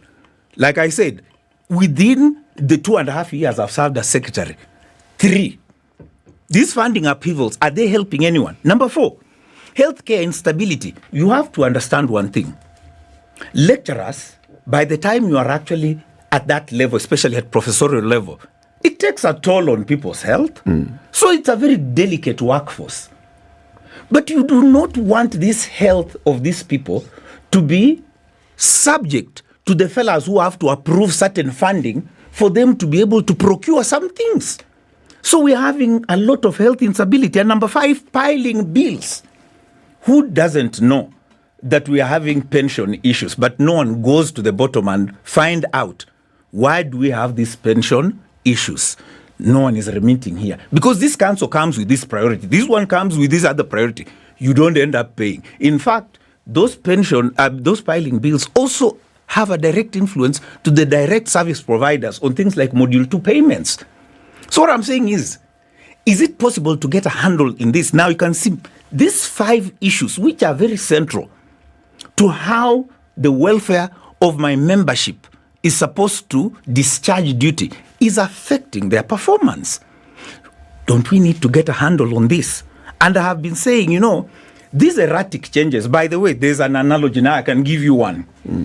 There's an analogy in my community that the changes are so erratic. It is the equivalent of the defecating patterns of a duck. If it is not doing it at this very moment, then it's just about to. Okay? This is how erratic these changes have been. Can I ask a question? Is there a reason for this erratic change? I can understand how difficult it would be to discharge your duty when the person who makes the decision is here today, gone tomorrow, and there's somebody else who comes in. But looking at the fundamental reason as to why there is such a high movement in that particular position that obviously affects governance, why is that? Have you been able to find out? Well, like I said, and I'll keep repeating, political patronage. You see that? Political patronage. You are never going to change the spots of a hyena. Okay? To imagine, like I said, there's a good idealism. We started by saying the new constitution, get professionals to be cabinet secretaries. We have kept watering down. Then we said, now let's just get the politicians in. Politicians are not going to change their spots. They're just going to be politicians. Okay? So, if you go to this community with this tribe and the university is held there, you will find even governors are protesting that we want our person. Why? Because the university now has become an employment bureau. Okay? We want our person to be in charge of this. So that, why? We will now put our people. We will take tenders. Look, and the council members themselves, you think that they actually appreciate the kind of enormity and weight of their jobs. So that when they look, they see, you know what? University of Nairobi has been here. Where do we want it to go in future? How far should we be able to push it? So that probably the roads in Chiromo could be named after us. Them they are interested in. What will I get here? What are we procuring? What will I get? What can I do so that I benefit myself? Not what will I give this university. Okay? And it's across the board. It is not just the University of Nairobi. We are talking even universities from Kenyatta, Mura, all these universities. The fellas who go there, you can imagine, you attend a meeting. Because, the more you attend these meetings, that's how you get paid. The only person with a retainer there is the chair. The rest are only supposed to be paid allowances. So that it defrays on their cost to come and help this institution. That is the thinking. Yeah. It is not a paid up job. But then, because some of these fellas, I'm afraid, I don't want to call them any name. Because they're not even here. Fellas is good enough. The thing is this, fella is good. Someone wants to attend a meeting today, all right, tomorrow, the very next day, and they create the crisis so that the meetings are there. And once we attend the meeting, you have to write minutes. You do minutes, You don't sign them. You run away so that they call you back to do what? Sign a minute. If you are coming from far to sign, they have to fly you in. Of course. Okay? They have to pick you. They have to pay you that allowance. There's a per diem. All right? This is what they are interested in. You will find if there's a council member, for instance, if it is the University of Nairobi, okay, then he comes from, say, Marsabit, okay? We know the chap stays right here, okay? But every time he will be filing his report, he will be coming from Marsabit. Yes. He'll be coming from... So, just think about what is happening. Think about what is happening. Meanwhile... What would you like to see? Here is what clearly we are you've painted the proposing. picture. This is what is wrong. Yes. Okay. What would you like to see? Here is what we would like to see. Why can't we go and borrow from best practice? Okay? I would want a council that is populated by people. First, that altruism, let it be there. And we are capable of looking for these people, but then let's go to the membership itself. Let's start from the stakeholders, okay? Are students there? Yes. We need them. Yes. We are not going to be making decisions. But without them, there is no university. Exactly. That means why can't we even get some of those on board? The lecturers, they are supposed to be represented. Let's say the professors. Why can't we have professors selected among their own peers? Select one or two. Okay. Put him there. All right? Work as representatives. And every time I say that, people say, Maloba, you are looking for a job in council. This is, fine. I can't help when people make such kind of decisions. I want you to understand one thing. Even if WASU was given that responsibility, we will appoint someone who is not actually an employee, an official of WASU. But we must get a best. Okay? How about the local community? Okay, and when we say local community, it is the alumni. Do you know the depth of human resource the University of Nairobi has produced? Why can't we look for one person among the alumni? We already have an alumni organization with a chair. Okay? Why can't we have one from there? And why can't we change this act so that it reflects that for every university? The ex-officio, fine, the vice-chancellor. Will we have these stammering changes? I doubt it. Okay? And you would see that re-engineering the structure of how councils are supposed to be constituted will actually be the first step at ensuring stability. I will now know that when I'm negotiating a CBA, it is not a musical chair. You get? There's some stability. There is some stability, and I will actually be seeing the end. Okay? I'll say, I can actually do this, and it will actually come to a close. All right? Every other thing will actually have a finiteness about it. Okay? So it's about inclusion and representation of the various stakeholders into the council. Yes. That oversees the management and governance of this public institution. Exactly. Now, we are through with the council. Looking at the JSC. JSC makes sure that, we have magistrates and judges are represented. Court of Appeal judges, Supreme Court judges, Law Society is represented, and the public is represented in that conversation. That's the same kind of thing that you're saying. Yes. Okay, council done. Now, after we constitute the council, now we have to go back to this thing called the charter. The charter is actually the algorithm that creates the university. All right? That is the equation that now creates that university. Okay? We should stick to it to the letter. I can assure you, if you were to download the University of Nairobi Charter, it is very elaborate. It does not have names of anyone, and I want people to remember that.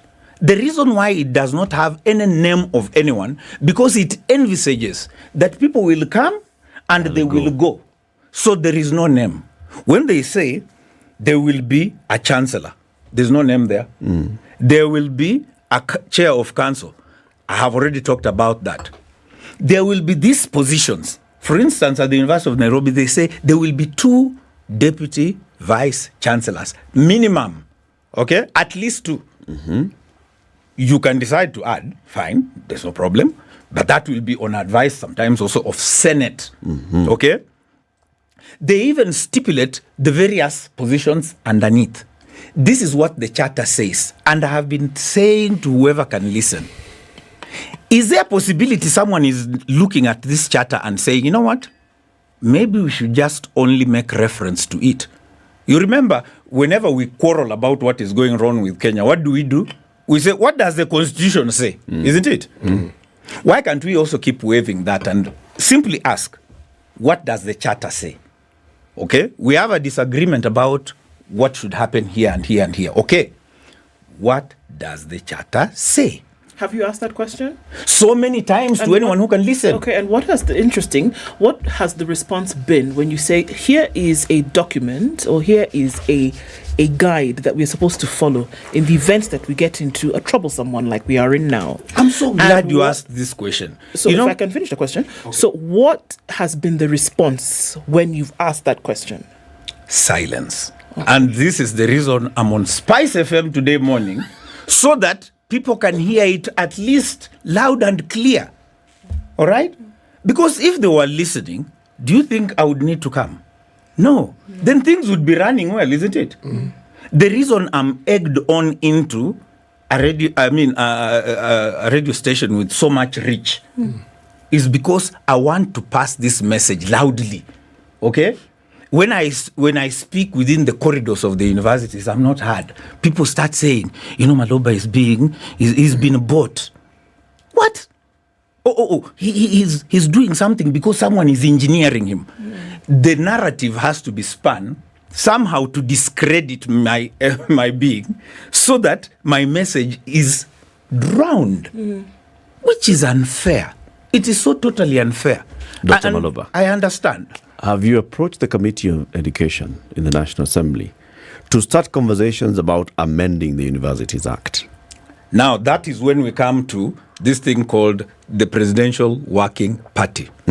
I can share with you what I presented in that Education Working Party. And you see, here is a good thing. First, a lot of the membership were from even the University of Nairobi, including the chair, is an emeritus professor of the University of Nairobi. Okay? It was populated by even people from the University of Nairobi, and we were so glad, we were so optimistic. Did your recommendations end up in the recommendations of the Working Party? There is an opportunity, that's all I can say. Okay. There's an opportunity for us to be able to what? To engage further. To engage further and actually get this into there, so that we can end this. It is not just the University of Nairobi. It is Kenyatta University. You see that? Like I told you, if I was to tell you what has happened over the 5 years, there was one Dr. Timothy Kirui, he did not even, can you imagine, he never even sat on that chair. Where was the chair? I mean, he never even assumed office. People ran to court. There's a fella called Tadaya Ozoban. He went to court. He never. Matiang'i was even told by Judge Odunga, what you are doing is wrong. And that time, you can imagine, and here is the irony. You can imagine cabinet secretaries have actually been University of Nairobi lecturers. That's why sometimes from Matiang'i, then Kaimenyi, then Magoha, all right? All of them. There was Amina in between. There was. She's still alumni. Okay? She's still alumni. So it's something which we need to keep engaging. I had so much which I would have wished that we keep talking. We've only scratched the surface, and it's a good point to start. And thank you very much for joining us. We'll invite you again. Thank you very much. Dr. Maloba Wekesa, Secretary General, the University's Academic Staff Union, representing the University of Nairobi. He's been our guest. We're talking about governance of public universities, the case of UON and other public universities. What's working, what's not? He says, first of all, this law has been an experiment. This experiment has flopped. It's time for us to relook it. All right? Good morning, 9 a.m.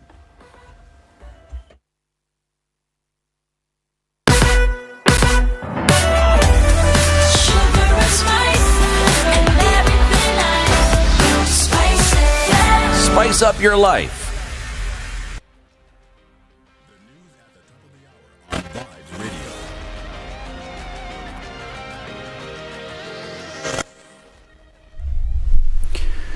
Good morning, this is Newswire. Dennis Aseto. Winners of the Kenya Music Festivals 2023 will today perform before President William Ruto at Nakuru State House. At least 600 classes were showcased during the 95th School Musical Festival. Naivasha's own Little Friends Academy was the star of this year's event after scooping trophies in various categories. Other winners include Moi Girls Nairobi Secondary School, which emerged top in the brand new category, Zilizo Vuma with adaptation and arrangement of South Soul Number. Meanwhile, President William Ruto's affordable housing project continues to gain momentum after he launched the construction of 220 housing units in Nakuru. This is the second one under the affordable housing program's 200 per constituency program, as promised by the president. A similar project was launched in Gishugu, Kirinyaga 2 weeks ago. The government reiterated its commitment towards providing decent and affordable housing for all Kenyans, regardless of their social economic status.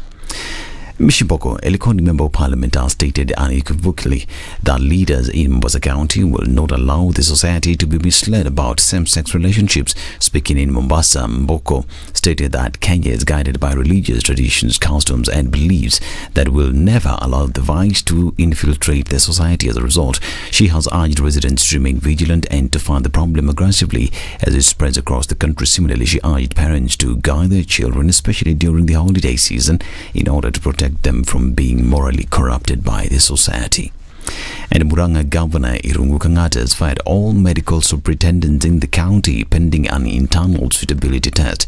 Kangata in a statement said his government has decided to make reforms in the health sector, among them the introduction of a mandatory test in deploying medical superintendents. As a result, the county boss directed all medical superintendents to step down with effect from September 7th. The assessment, the governor said, will be conducted by a committee in consultation with the office of the county secretary and the county executive committee member for health, Dr. Frederick Muga. Now, residents of Witu in Lamu County have complained about the abduction of their kins for allegedly being linked to terrorist groups. According to the residents, 4 people were last month kidnapped by people suspected to be security officers in the village without explanation from the security department.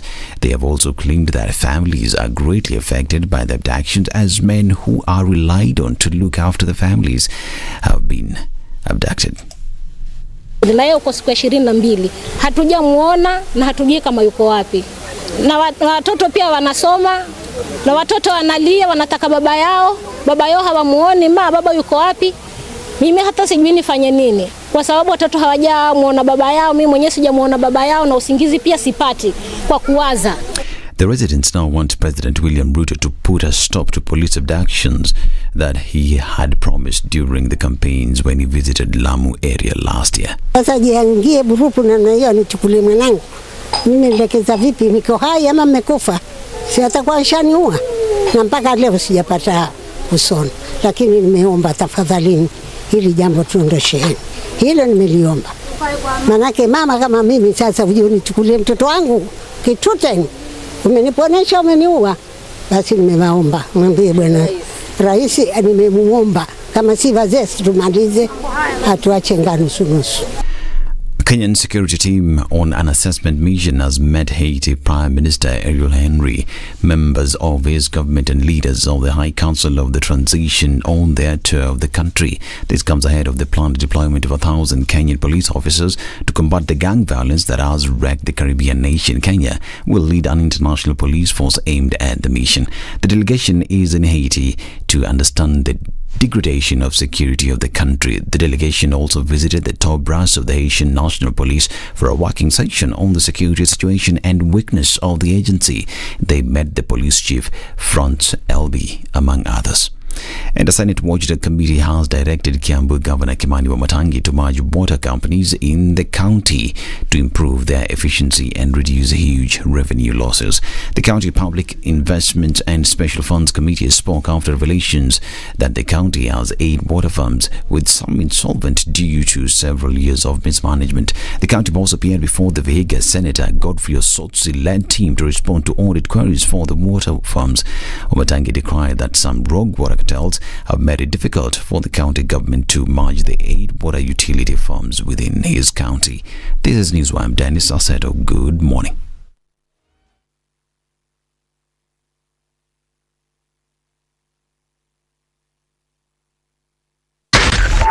.4 Spice FM, Nairobi.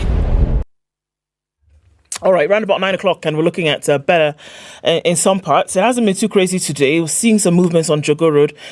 Coming into the city, I think we'll be fine. The Thika Superhighway seems to be moving like Benjamin Button, in reverse. So getting to the end of traffic hours, we're seeing more traffic than we did earlier in the day. What's that phenomenon? What's going on? Where you are, let us know. We're seeing some movements also coming in on Chiromo, out towards Uhuru Highway, then coming out of Westlands, and it's busy on James Gishuru. That will continue for some time. Now is also when we're seeing the movement on Limuru Road get thicker and thicker, coming in from Red Hill, also coming in from Kitisuru and Ruaka Road. That still continues. A few minutes after 9 o'clock, it will continue for some time. Let's talk Spice FM KE, and let's keep things moving through traffic hour.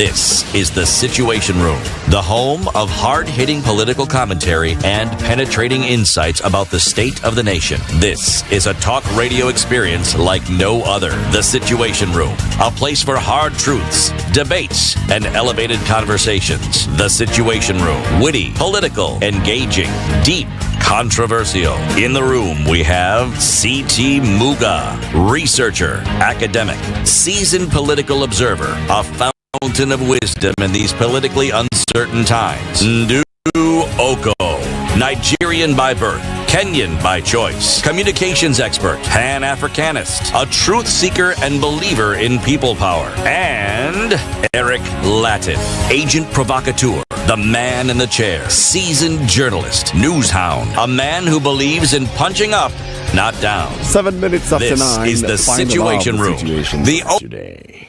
Are you going to Nakuru this weekend? You should. You should.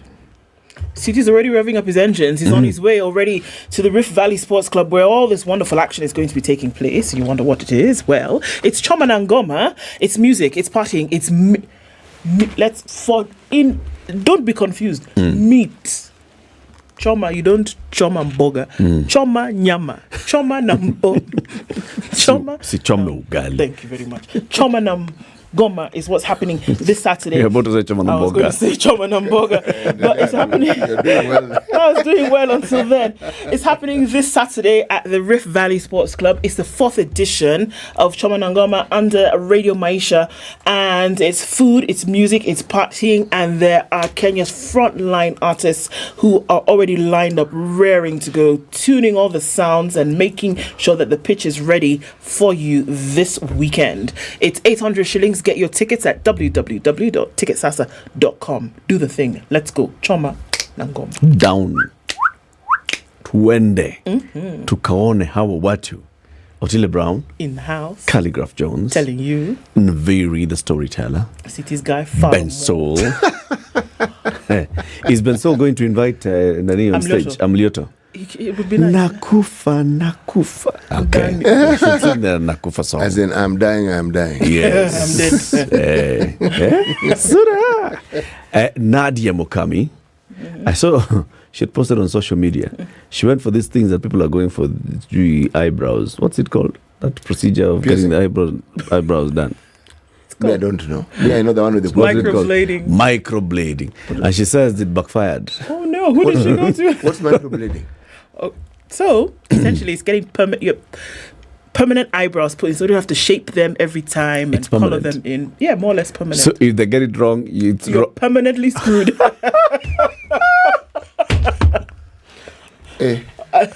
So Nadia Mukami. So it's 3 to 5 years permanent, so you have to maybe wait for that time. So we are sure that this Saturday we see Nadia will be seeing this. One is facing the clouds, the other is facing the earth. I didn't see what was wrong with it, but she says, they just messed up my eyebrows. It's there for 5 years. 3 to 5. Okay. So if they do it right, it's there for 3 to 5. They do it wrong, it's also there for 3 to 5. Okay. Paul Hannah. How much are the tickets? 800 bob. How do you get them? Ticketsasa.com. And you can also win a ticket. You can. What you need to do is send the word Choma, that's CHOMA, to the code 24338. And you could win a pair of tickets, a pair being 2. You and somebody else. So text the word and you could win. Text the word Choma to 24338. Okay. Do that. Now, Meru County. The governor of Meru County is called who?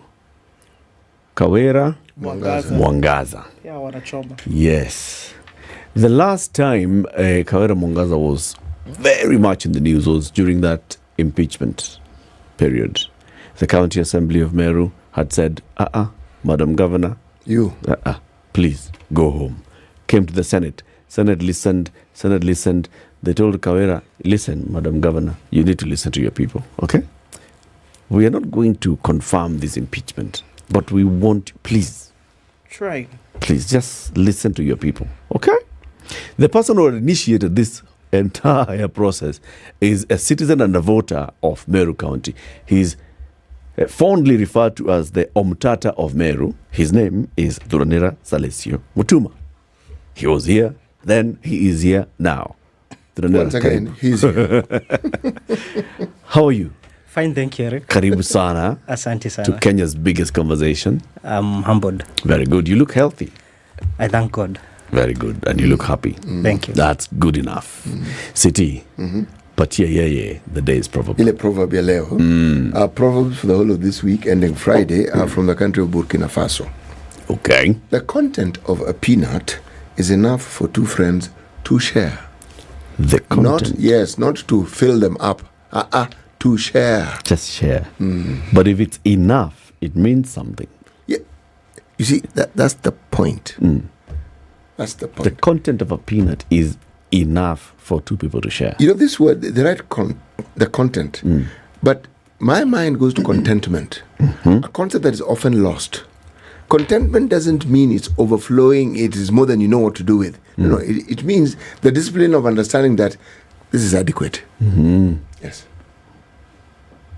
This is it. This is adequate. Yeah. Yes. Two friends have shared a peanut. Hiyo tosha. That's enough. Hiyo ingine ni halua. Can I share my nut with you, friend? Yes. Good one. Yes. Welcome back. Thank you. Okay. Thuranira. Yes, sir. You're back in the news. First of all, before we go to the current reason why you're back in the news, just the other day you were in the news again because of a healthcare issue. Something that was happening in Meru. Yeah. That investigation has been ongoing. It's taken place. How are you and that? How is that going? It's still ongoing. I thank God because the office of the DCI, it's doing a thorough job. We usually have contact each and every week. We update each other on what's going on. And most likely in 4 weeks to come, people will be aligned in court, God willing. Yeah. There was a time your life was threatened, was it not? It's still under threat. Still under threat? Yeah. So it's not a thing of the past, eh? It's not a thing of the past. Yes.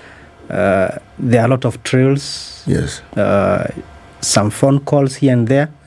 But I also thank the DCI's office. They're on top of the notch. Yeah. Okay. They're doing something. Yeah.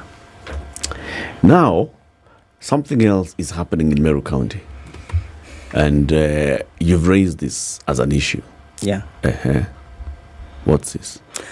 This is about payments in the office of the governor. But it's not the only issue. That's a tips of the iceberg.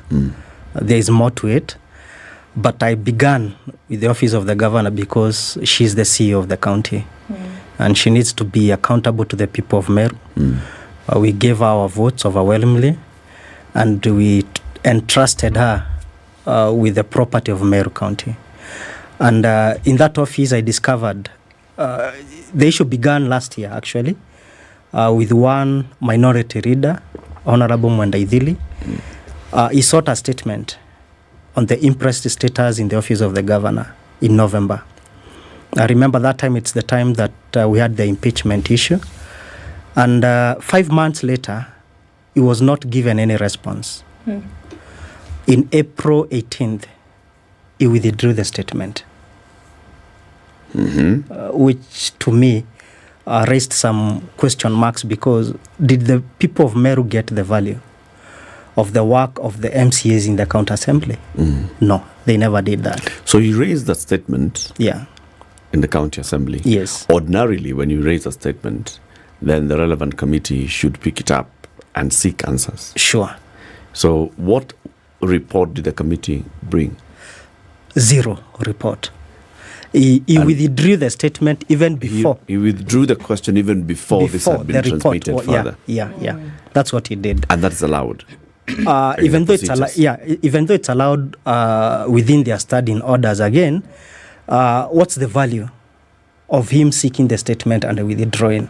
And when he withdrew the statement, he never gave the reasons why he had to withdraw. And why would that seem odd to you?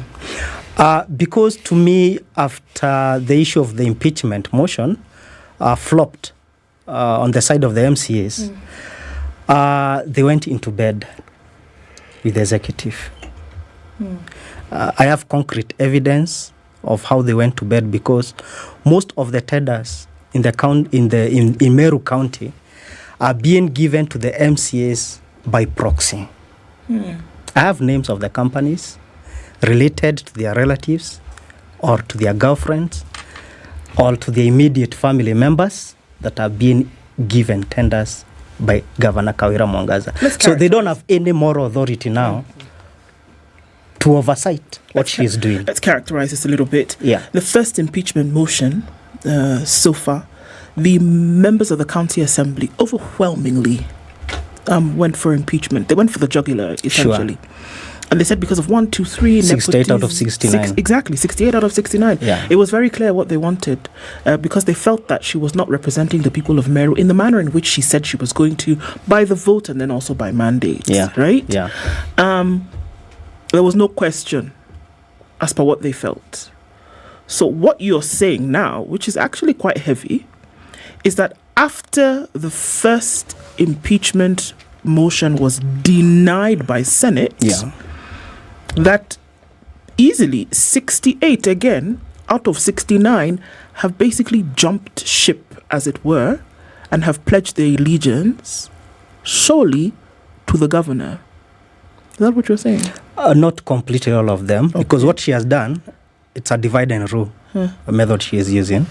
So she has held hostage the elected members. They are 45. So they are the majority. And the nominated members, they have been kept aside. They are 23. They're held hostage. How? What do you mean by this? When I talk of being held hostage, is through these tender awards that they are being given through the proxy companies. So an elected MCA wouldn't wish to speak anything against the governor. If that happens, then the tender, there will be a problem in the tender that has been issued. Number two, there is a program she is having, and I'm saying that she's running two governments. The one we elected her to run, the Meru County government, and the Okoh government, our own initiative, whereby she's going around in the wards, issuing a mabati, one piece of iron sheet. For what? Kuokolea. Fanya vile utaona. Yeah, okay. She's issuing a mattress. She's issuing gumboots, a pair of gumboots that are of one leg, if it's left leg. It's there. It's a reality. It's a reality. Okay. So she comes with the left It's on the gumboot. ground. It's there. It's on the ground. Can I just want to take you so that we can see the progression of this thing. Yeah. So take Thuranira. We're going to use your name as an example. Yes. An MCA for Ward X in Meru County. Yeah. Prior to the impeachment, had no confidence in the governor because of 1, 2, 3. It's clear. Yeah. Very vocal about it, and with the rest of the team. Okay? Yeah. Impeachment comes along, we go through the processes, there's the vote at the county assembly, and then it goes to Senate. Senate sits for hearing, they do all the due diligence, etc., etc. They decline to convict. Yes. All right? Yeah. Now, Thuranira... Through intervention of the president. Remember, the president said that he's the one who intervened to save Kawira from the impeachment. So you're saying that if he didn't do that, it's possible that she would have been convicted? Okay. Definitely. Oh, you're definite. Definitely. That had President Ruto not come in and said, guys, she was to go allow home. this woman to do her work. Yes. She would have gone home. The Senate would have convicted her. Definitely. Okay, let's put from their report. Okay. So let's put that on the back burner for a minute. We have come back to Thuranira MCA. Okay? This has happened. Yeah. Declined to convict, president intervened, etc., etc. Same Thuranira who was very vocal, along with his other buddies. Yeah. Now, according to you, gets a contract, or his girlfriend gets a contract, or somebody gets a contract, and suddenly singing the praises of the governor. Sure. We can see this through the county, and you're sure of it? That's the scenario. Is it a scenario or is it a reality? Because I can paint a scenario in my mind. It's a scenario and a reality at the same time. Yeah. You know, let's try and see. Maybe there's benefit where it's due. And after that entire kerfuffle around the impeachment, which also centered on the relationship between the executive and the county assembly, it was taken to the Senate. Yeah. When the senators were speaking to Governor Kawera, they were telling her, you need to work with the county assembly because they are also elected representatives. Sure. You need to listen to them. Since then, several meetings were held, chaired by the deputy president, right? To try and bring them together. The local members of parliament from Meru, the senator of Meru, who's the deputy speaker of the Senate, the county assembly members, the governor and her team. They held several meetings mediated by none other than the deputy president. Yeah. Maybe what we're seeing is a result of that mediation. There's now cordial working relations. Not necessarily that they are being bribed or they are being bought, but now she is actually listening. What are the areas that you'd like my executive to work on? And the members of the county assembly are saying, in my ward, there's a project A, B, C. And she says, okay, let's allocate finances for that. Now, it so happens that because you come from this village, that somebody who's going to win that tender is a relative of yours. I mean, so why are you imputing improper motive on an MCA if a village mate or a relative has won a tender? Surely. Okay, let me take you back to the mediation process. Yes. Up to date, we have zero report of the outcome of that mediation. Have you ever seen that report? It was a political process. It wasn't. No, they were supposed to give us a report. Okay. The people of Meru. And actually, the deputy president was supposed to report to the president. I think that never happened. So what happened to that process? It was hijacked by governor again in our own clever way. And they resolved the issue in the county assembly, whereby that resolution was overseen by the women representative. MPs were never, they were not even informed of the meeting. So you see, she is very clever in handling the whole issue and also the MCAs to put them in our own box to be able to manipulate things. And these MCAs do not have that now moral authority of doing the work that we elected them to do. Majorly, the oversight role. She's become politically woke. She realized that she's got to balance between running the county as an executive and also managing the politics of the county. Which is not healthy to the people of Meru because now the MCAs and the governor are reading from the same script would give away to the looting that I'm alleging to. But I need to ask this question. Yes, sir. What would you say would be the evidence of a county government, specifically that of Meru, working well and looking after the interests of the people? What would you need to see? You see, the mandate of each and every elected leader is well stipulated in our constitution. Yes, it is. And they even take an oath of office to ensure that they do precisely that. Definitely. Yes. So we need to see the governor utilizing our resources properly in our development agenda. Okay. That's number one. I'm getting granular. I want to get granular on that one. Yeah. For instance, let's take health, for instance. Okay? It's a good example usually. Yeah.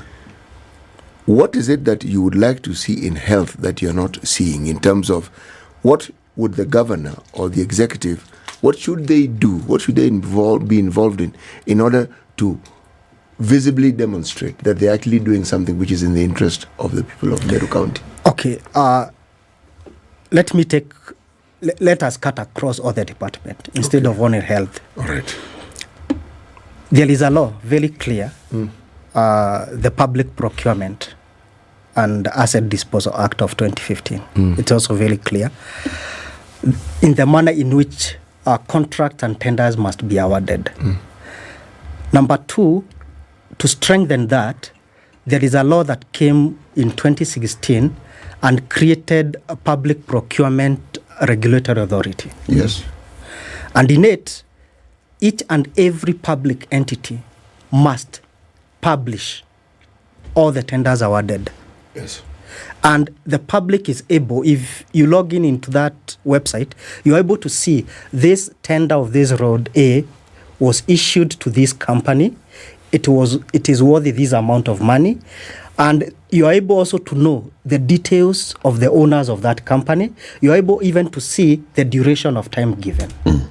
When Kawira came into power in 2022, the financial year of 2022-2023, she has failed to fulfill that mandate. There is zero publishment of the contracts that she has awarded. Okay. You can log in directly, you'll see it. Okay. So why has our government failed to publish all the tenders awarded and the contracts awarded in the county of Meru? A requirement. There's a requirement. It's mandatory. And if a government or a government entity fails to do that, there is a penalty to it. Then my question comes again, what are they doing with the regulatory authority, which is not also requesting for these reports? Why is the regulatory authority so silent on that issue? Yesterday, so what yesterday do you think? I wrote a letter. What are you saying? Are you saying that there is a cover-up? There's a cover-up of how the contracts are being awarded. She's working with many people. Even if you're working with many people, other governments are doing the same. If your allegation they are reporting. Why is it only Meru County which is not reporting? Nairobi is reporting. Vihiga is reporting. Kisumu is reporting. So what does the regulatory authority tell you? I wrote a letter yesterday. Okay. I'm waiting for their answers. And in my own research, I've come to discover some companies. I will not disclose the names here because I wrote to the EACC to investigate. A company has a lifetime of Simon Makonde. It's opened on Monday, given a name on Tuesday, registered on Wednesday, pre-qualified on Thursday, awarded tender on Friday and paid on Saturday. That's very regular. And Sunday it rests. Yeah, and Sunday it rests. That's very regular. I have names, I have receipts. And you can see the trail. You can see the thread and the trail. Okay. Yeah. You have written this to the Ethics and Anti-Corruption Commission. Yeah. A letter dated the 11th of August, where you're asking them to do several things. Sure. What are these things that you're raising with the EACC? Number one is the manner in which, in the office of the governor, payments are made.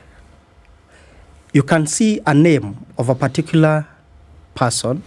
This person is a secretary to the chief of staff.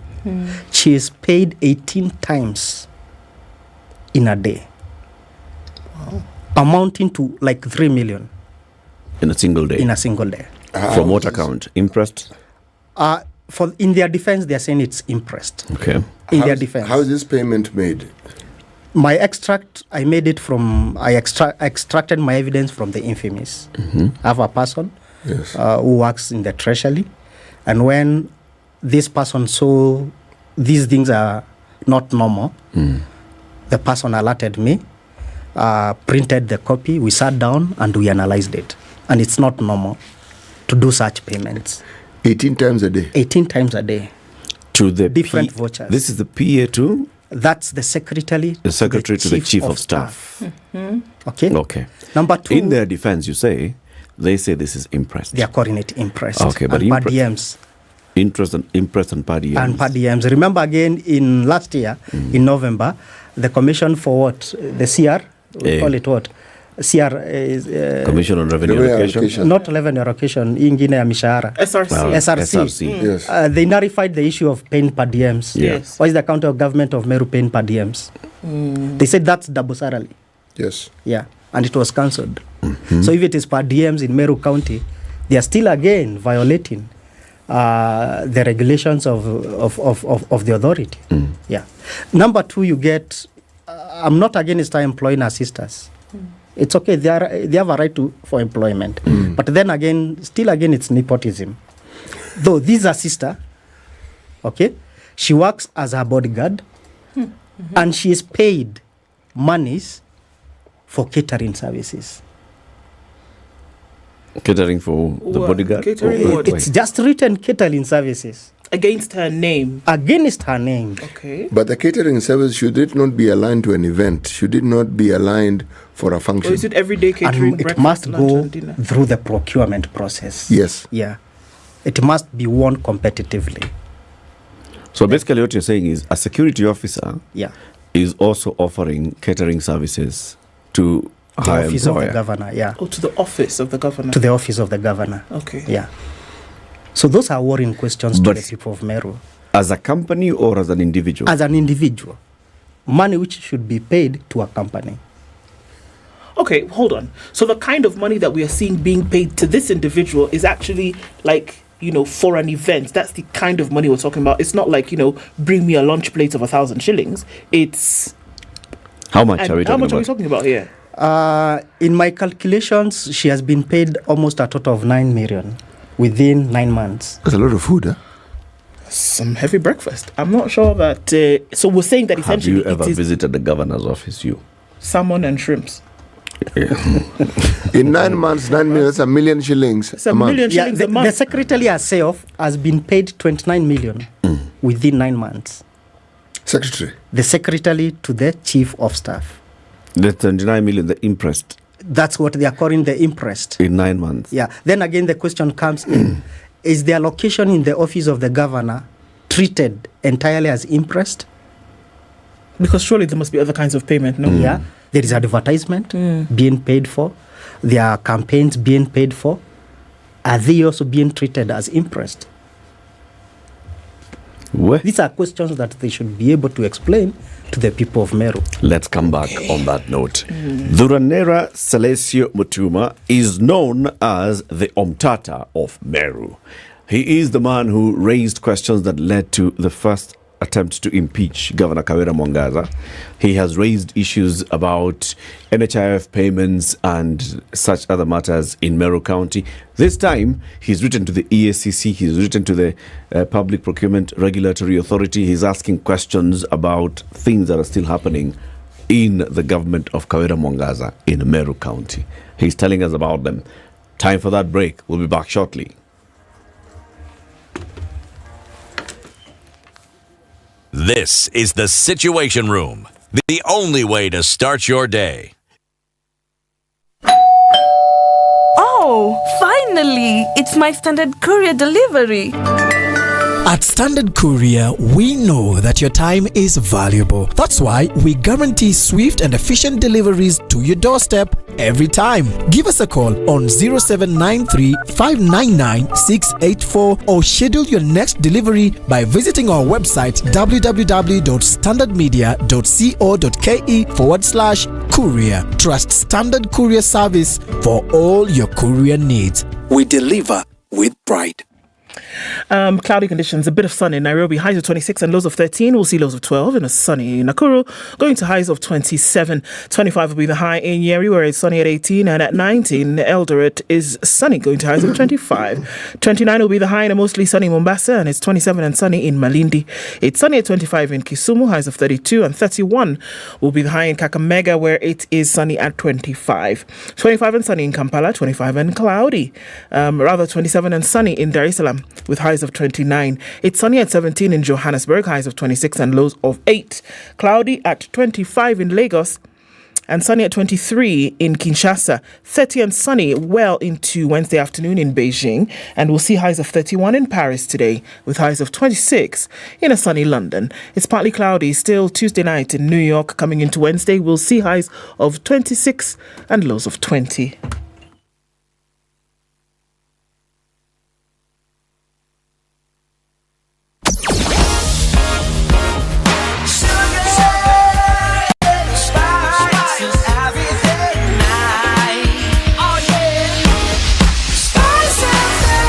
Spice up your life. There's a little bit of traffic here and there.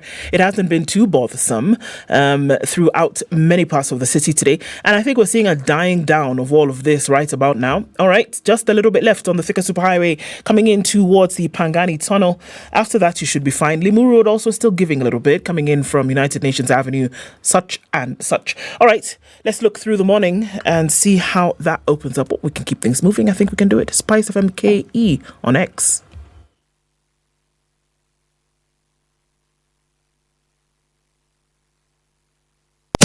Business News with Spice FM. I'm Dennis Aseto. The Competition Authority of Kenya has approved full acquisition of Okoh Incorporated, a digital financial company that lends to small and medium-sized enterprises by MoneyPoint, an American firm. The Competition Authority okayed the transaction as it was unlikely to negatively impact competition in the digital credit market. Okoh has been in the country since 2021, acting as a digital payment solution, giving access to credit and other business tools through integrated software.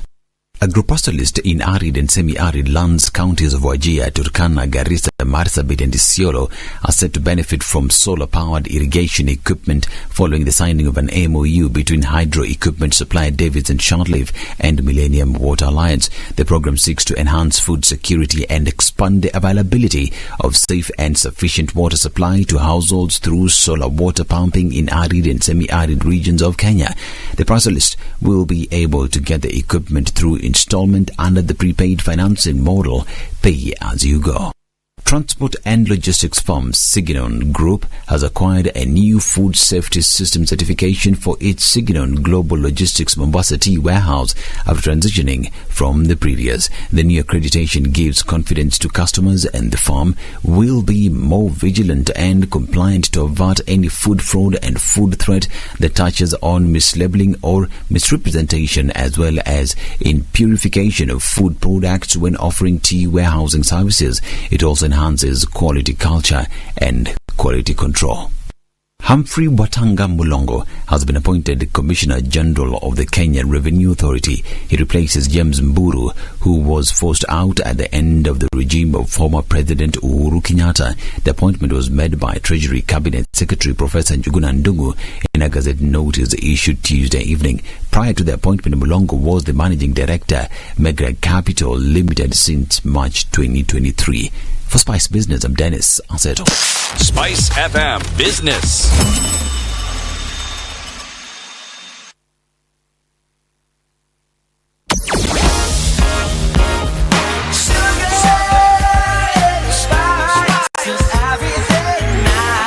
"22 minutes to 10, the conversation continues with Ronira Falacia, who Spice is up the your life. Operator of Meru County. He's raising issues again about the county government of Meru. He has written a letter to the Ethics and Anti-Corruption Commission, a letter dated the 11th of August. You've also written a letter to the Public Procurement Regulatory Authority questioning why the tenders that have been issued in Meru County haven't been advertised as required by law. Let me just look at some of the details that you list in this letter, in your letter to the EACC. You are alleging that there are some staff in the Meru County government who are receiving direct payments from the county government, and in some cases the description or justification for the payment is not even given. Yeah. Like I look at the date of 20th of September 2022, this one staff received 100,000 shillings, payment description none given. On the same day, 212,000 shillings, description none given. Same day, 100,000 shillings, description catering services. Nice. On the same day, 94,500 shillings, none given. Same day, 20th of September, 319,200, none given. This is a lot of money. It's more than $1 million. How much was it in just a single day? It's more than 3 million. Just more than 3 million in a single day. And for all those, only one of those payments has a description, catering services. The others, none given. When you say none given, what do you mean? In the infimate itself, it's written prepayment. Prepayment. Prepayment for what? Oh, it doesn't say. So it doesn't Nothing describe else, further. just prepayment.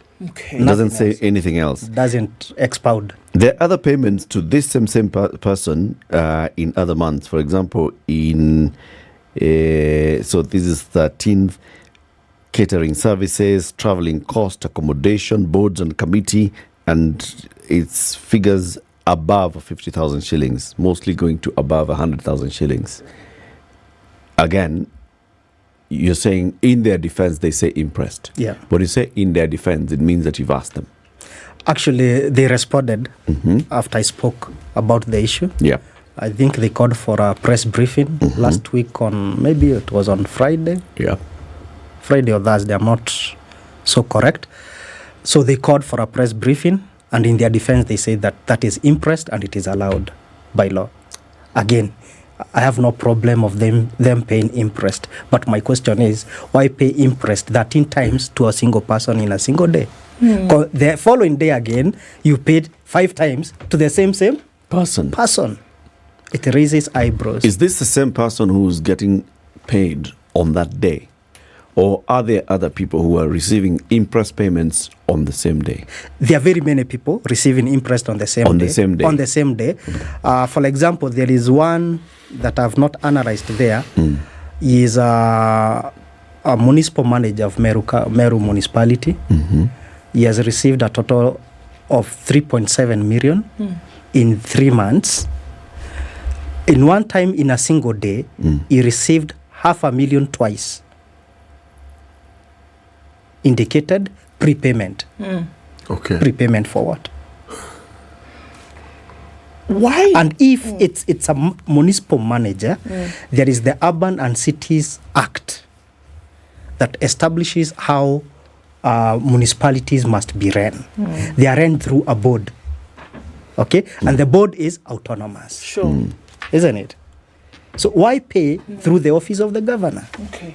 These things in the IFMIS system are permanently in the system. You cannot delete. You cannot delete them. You cannot alter them. You cannot alter them. Yeah. Exactly. So once it has been put there, and you must do that for payments, you put them into the system, everybody can see it tabulates, it does its own thing. Sure.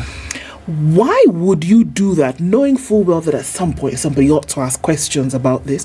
Why would your financial narrative or payment narrative be something other than what it ought to be, knowing full well that somebody's going to ask questions? Why would you do that? Why would you set yourself up? Why would you do that over and over and over and over again from what you're saying now, knowing full well that somebody will see the record at some point? There will be an audit.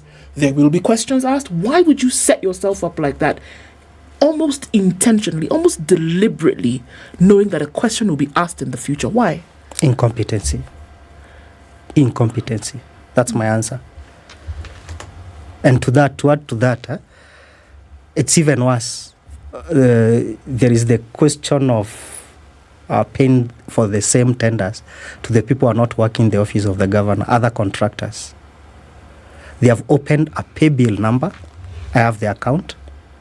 I have all the details, whereby if you want to be paid for the tender that was awarded to your company, you must first of all pay 15% to the pay bill. To the pay bill number. Then why would a governor open an account and a pay bill number to be paid 10% by the contractors and should be caught up with? Whose pay bill?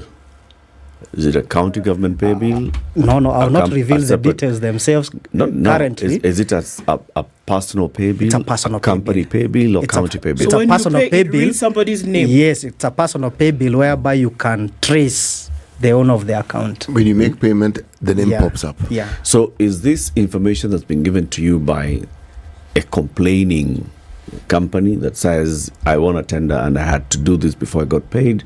I mean, where do you draw the nexus? I've been given a lot of information by the same contractors. Even some have played me a conversation. They have recorded a conversation between them and the governor, between them and the chief of staff, whereby they are being required to pay the 15% of the contract. I have a message they have been sent, whereby they should pay the 10%. That's why I drew the pay bill number, the account number. I think that's incompetence. Why do that? As a public officer. You're very kind when you just refer to it as incompetence. It's called extortion. Sure. I think where I'm asking the question from, and for sure, definitely, if that is the case, then yes, incompetence comes into play. But the question, and maybe further to that, is that there seems to be all of this based on these alleged things that you're speaking of, right? Because at this point, they're still alleged. Yeah, they are still alleged. All right? Yeah. The reason why an individual would do something and not even hide it, it's in plain sight, it's public record. It is clear that it's being done, just haphazardly at best. But then it seems as though there's the underlying reasoning that what nobody is going to ask, or even if they do, nothing will be done.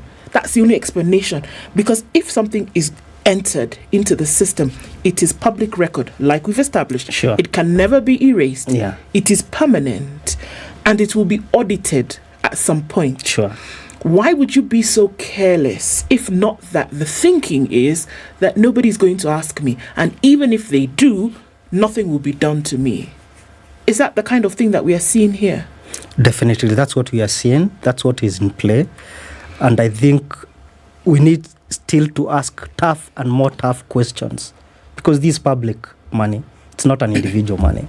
Okay. Yeah. When you raise these issues, yes, what is the hope now from this? Because obviously what you've told us, there's a lot more, and there's things also that you, according to you, are not able to reveal at this point. You want to reveal them at some point. And obviously you represent yourself and others. What is it that should happen then moving forward? I wrote a petition to the Senate on the same. So because by law, they're the ones who need to oversight what's happening in the counties. So I'm waiting for the recommendations that they will give. Number two, I also wrote to the EACC to carry out the investigations.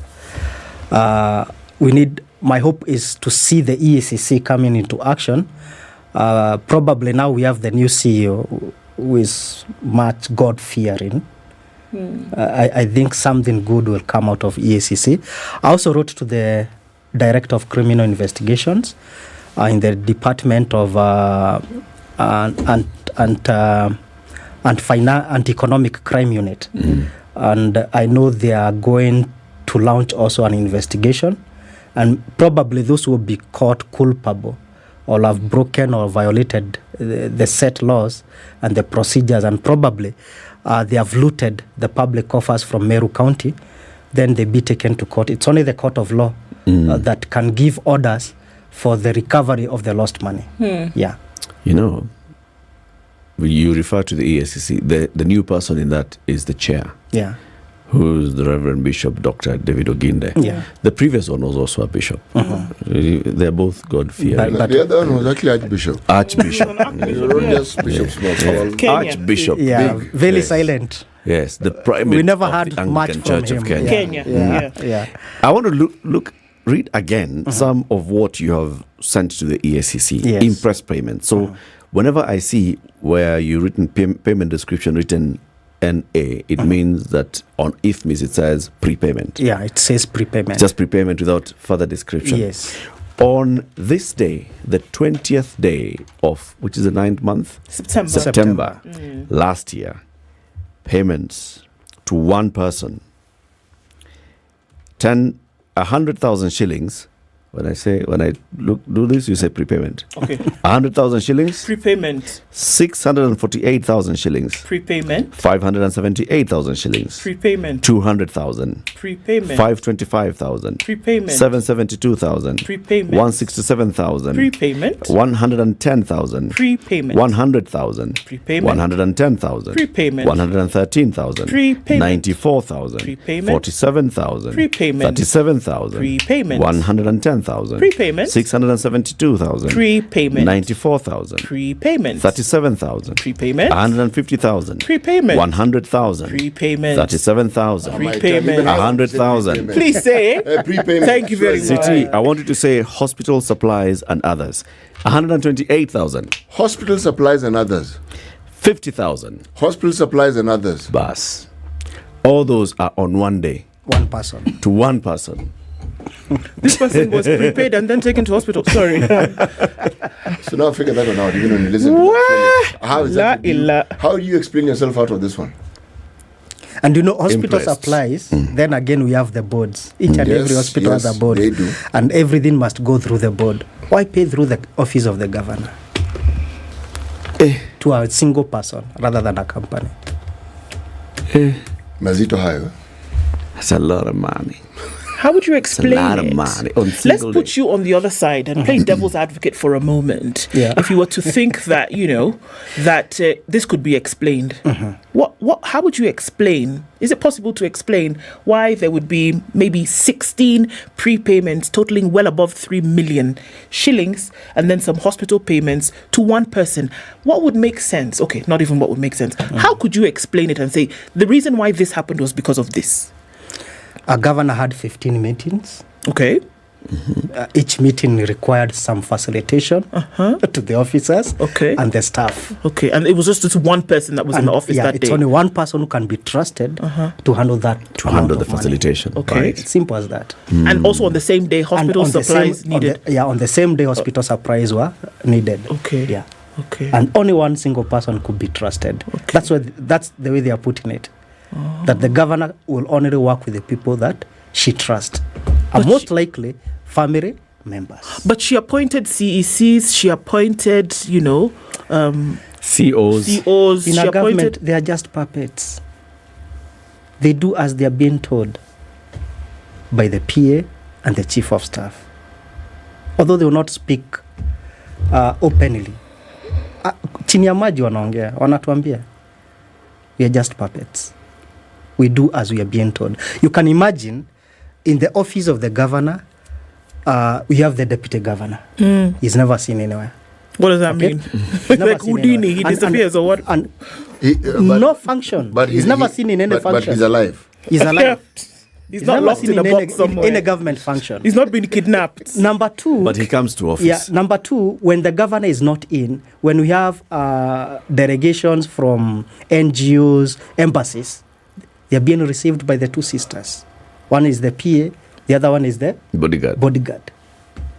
How do you explain such kind of a government? Well, that's okay. I mean, a family affair. That's a family affair. PA, I mean, my PA can receive you and you come to my... What is surely... My friend, delegations from international delegations, you even have the county secretary. Why not delegate to the county secretary if you don't want to work with your deputy governor?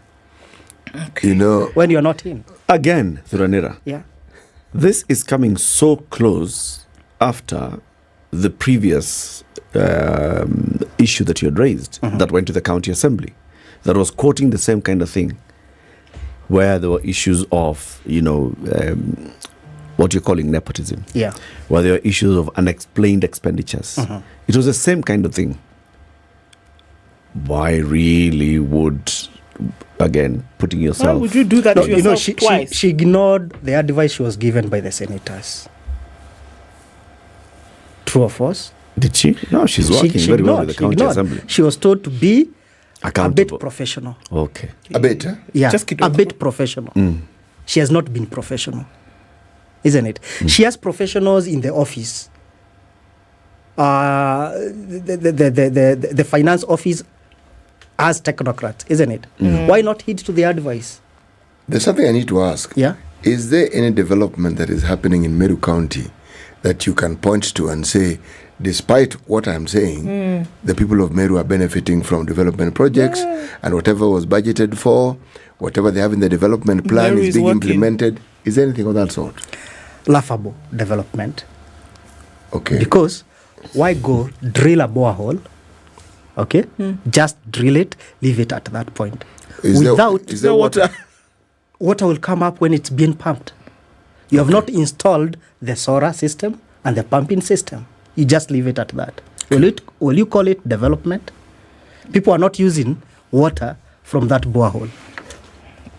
She has dug 35 of them. And they're just lying there? They are not functional.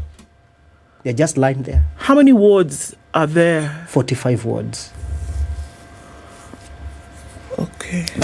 That's development. Are public hospitals working? Are people leaving their homes today and going into any part of Meru and entering a public hospital and finding doctors and clinical officers and nurses and getting a service and going home? They're there in the rural areas, I can say that. But then again, the medical supply is not sufficient. And the problem that came in is that the first consignment, when it was brought, and medical supplies are very delicate. There are some supplies that you cannot put the medical container on the floor. You cannot expose it in the sunlight, isn't it? Like the vaccines, they need to be in a refrigerated cold storage. Yeah, cold storage.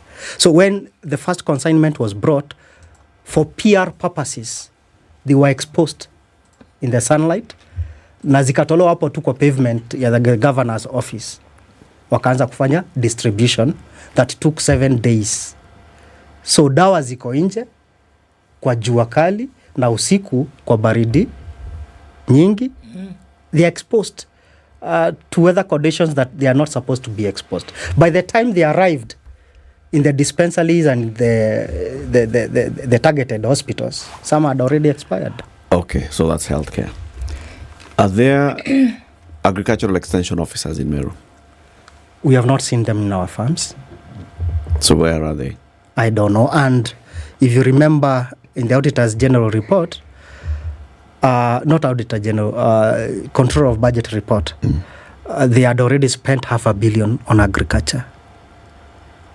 We have not seen any tangible agricultural development that you can say it was worthy even 100 million. Tangible, what would it look like? Tangible, for example, we can talk of fish farming.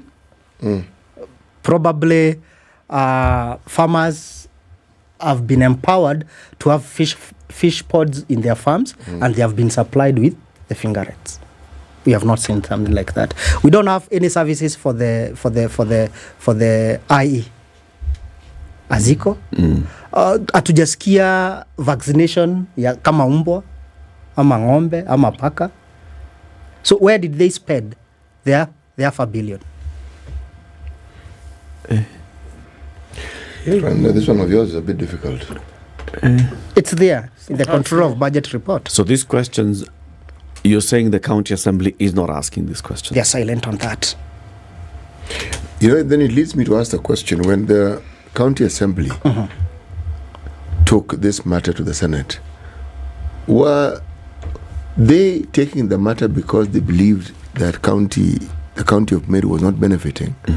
Or were they just applying pressure on the governor so that they could benefit? Because clearly, if that is the case, then, and from what you've said, it has worked. Dividends. Yes. The governor now gives them contracts, as you say. The government, there are things that, their benefits that previously were not there. And it would then appear that this was their interest all along. Actually, what they are saying in Kimeru, I'll translate, atuwonka, yani wananyonya, they are circling. That's the reality. Say it in Kimeru again? Atuwonka. So they are gwonka. Yes, they are gwonka.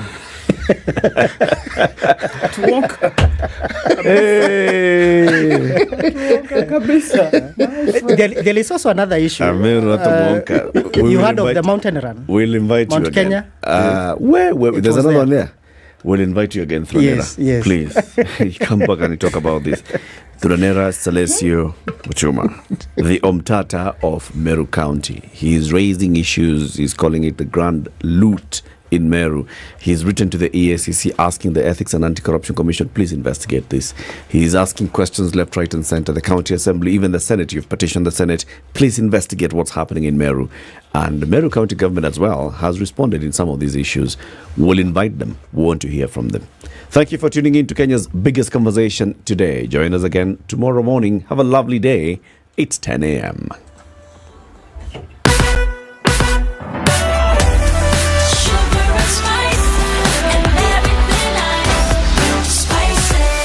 Spice up your life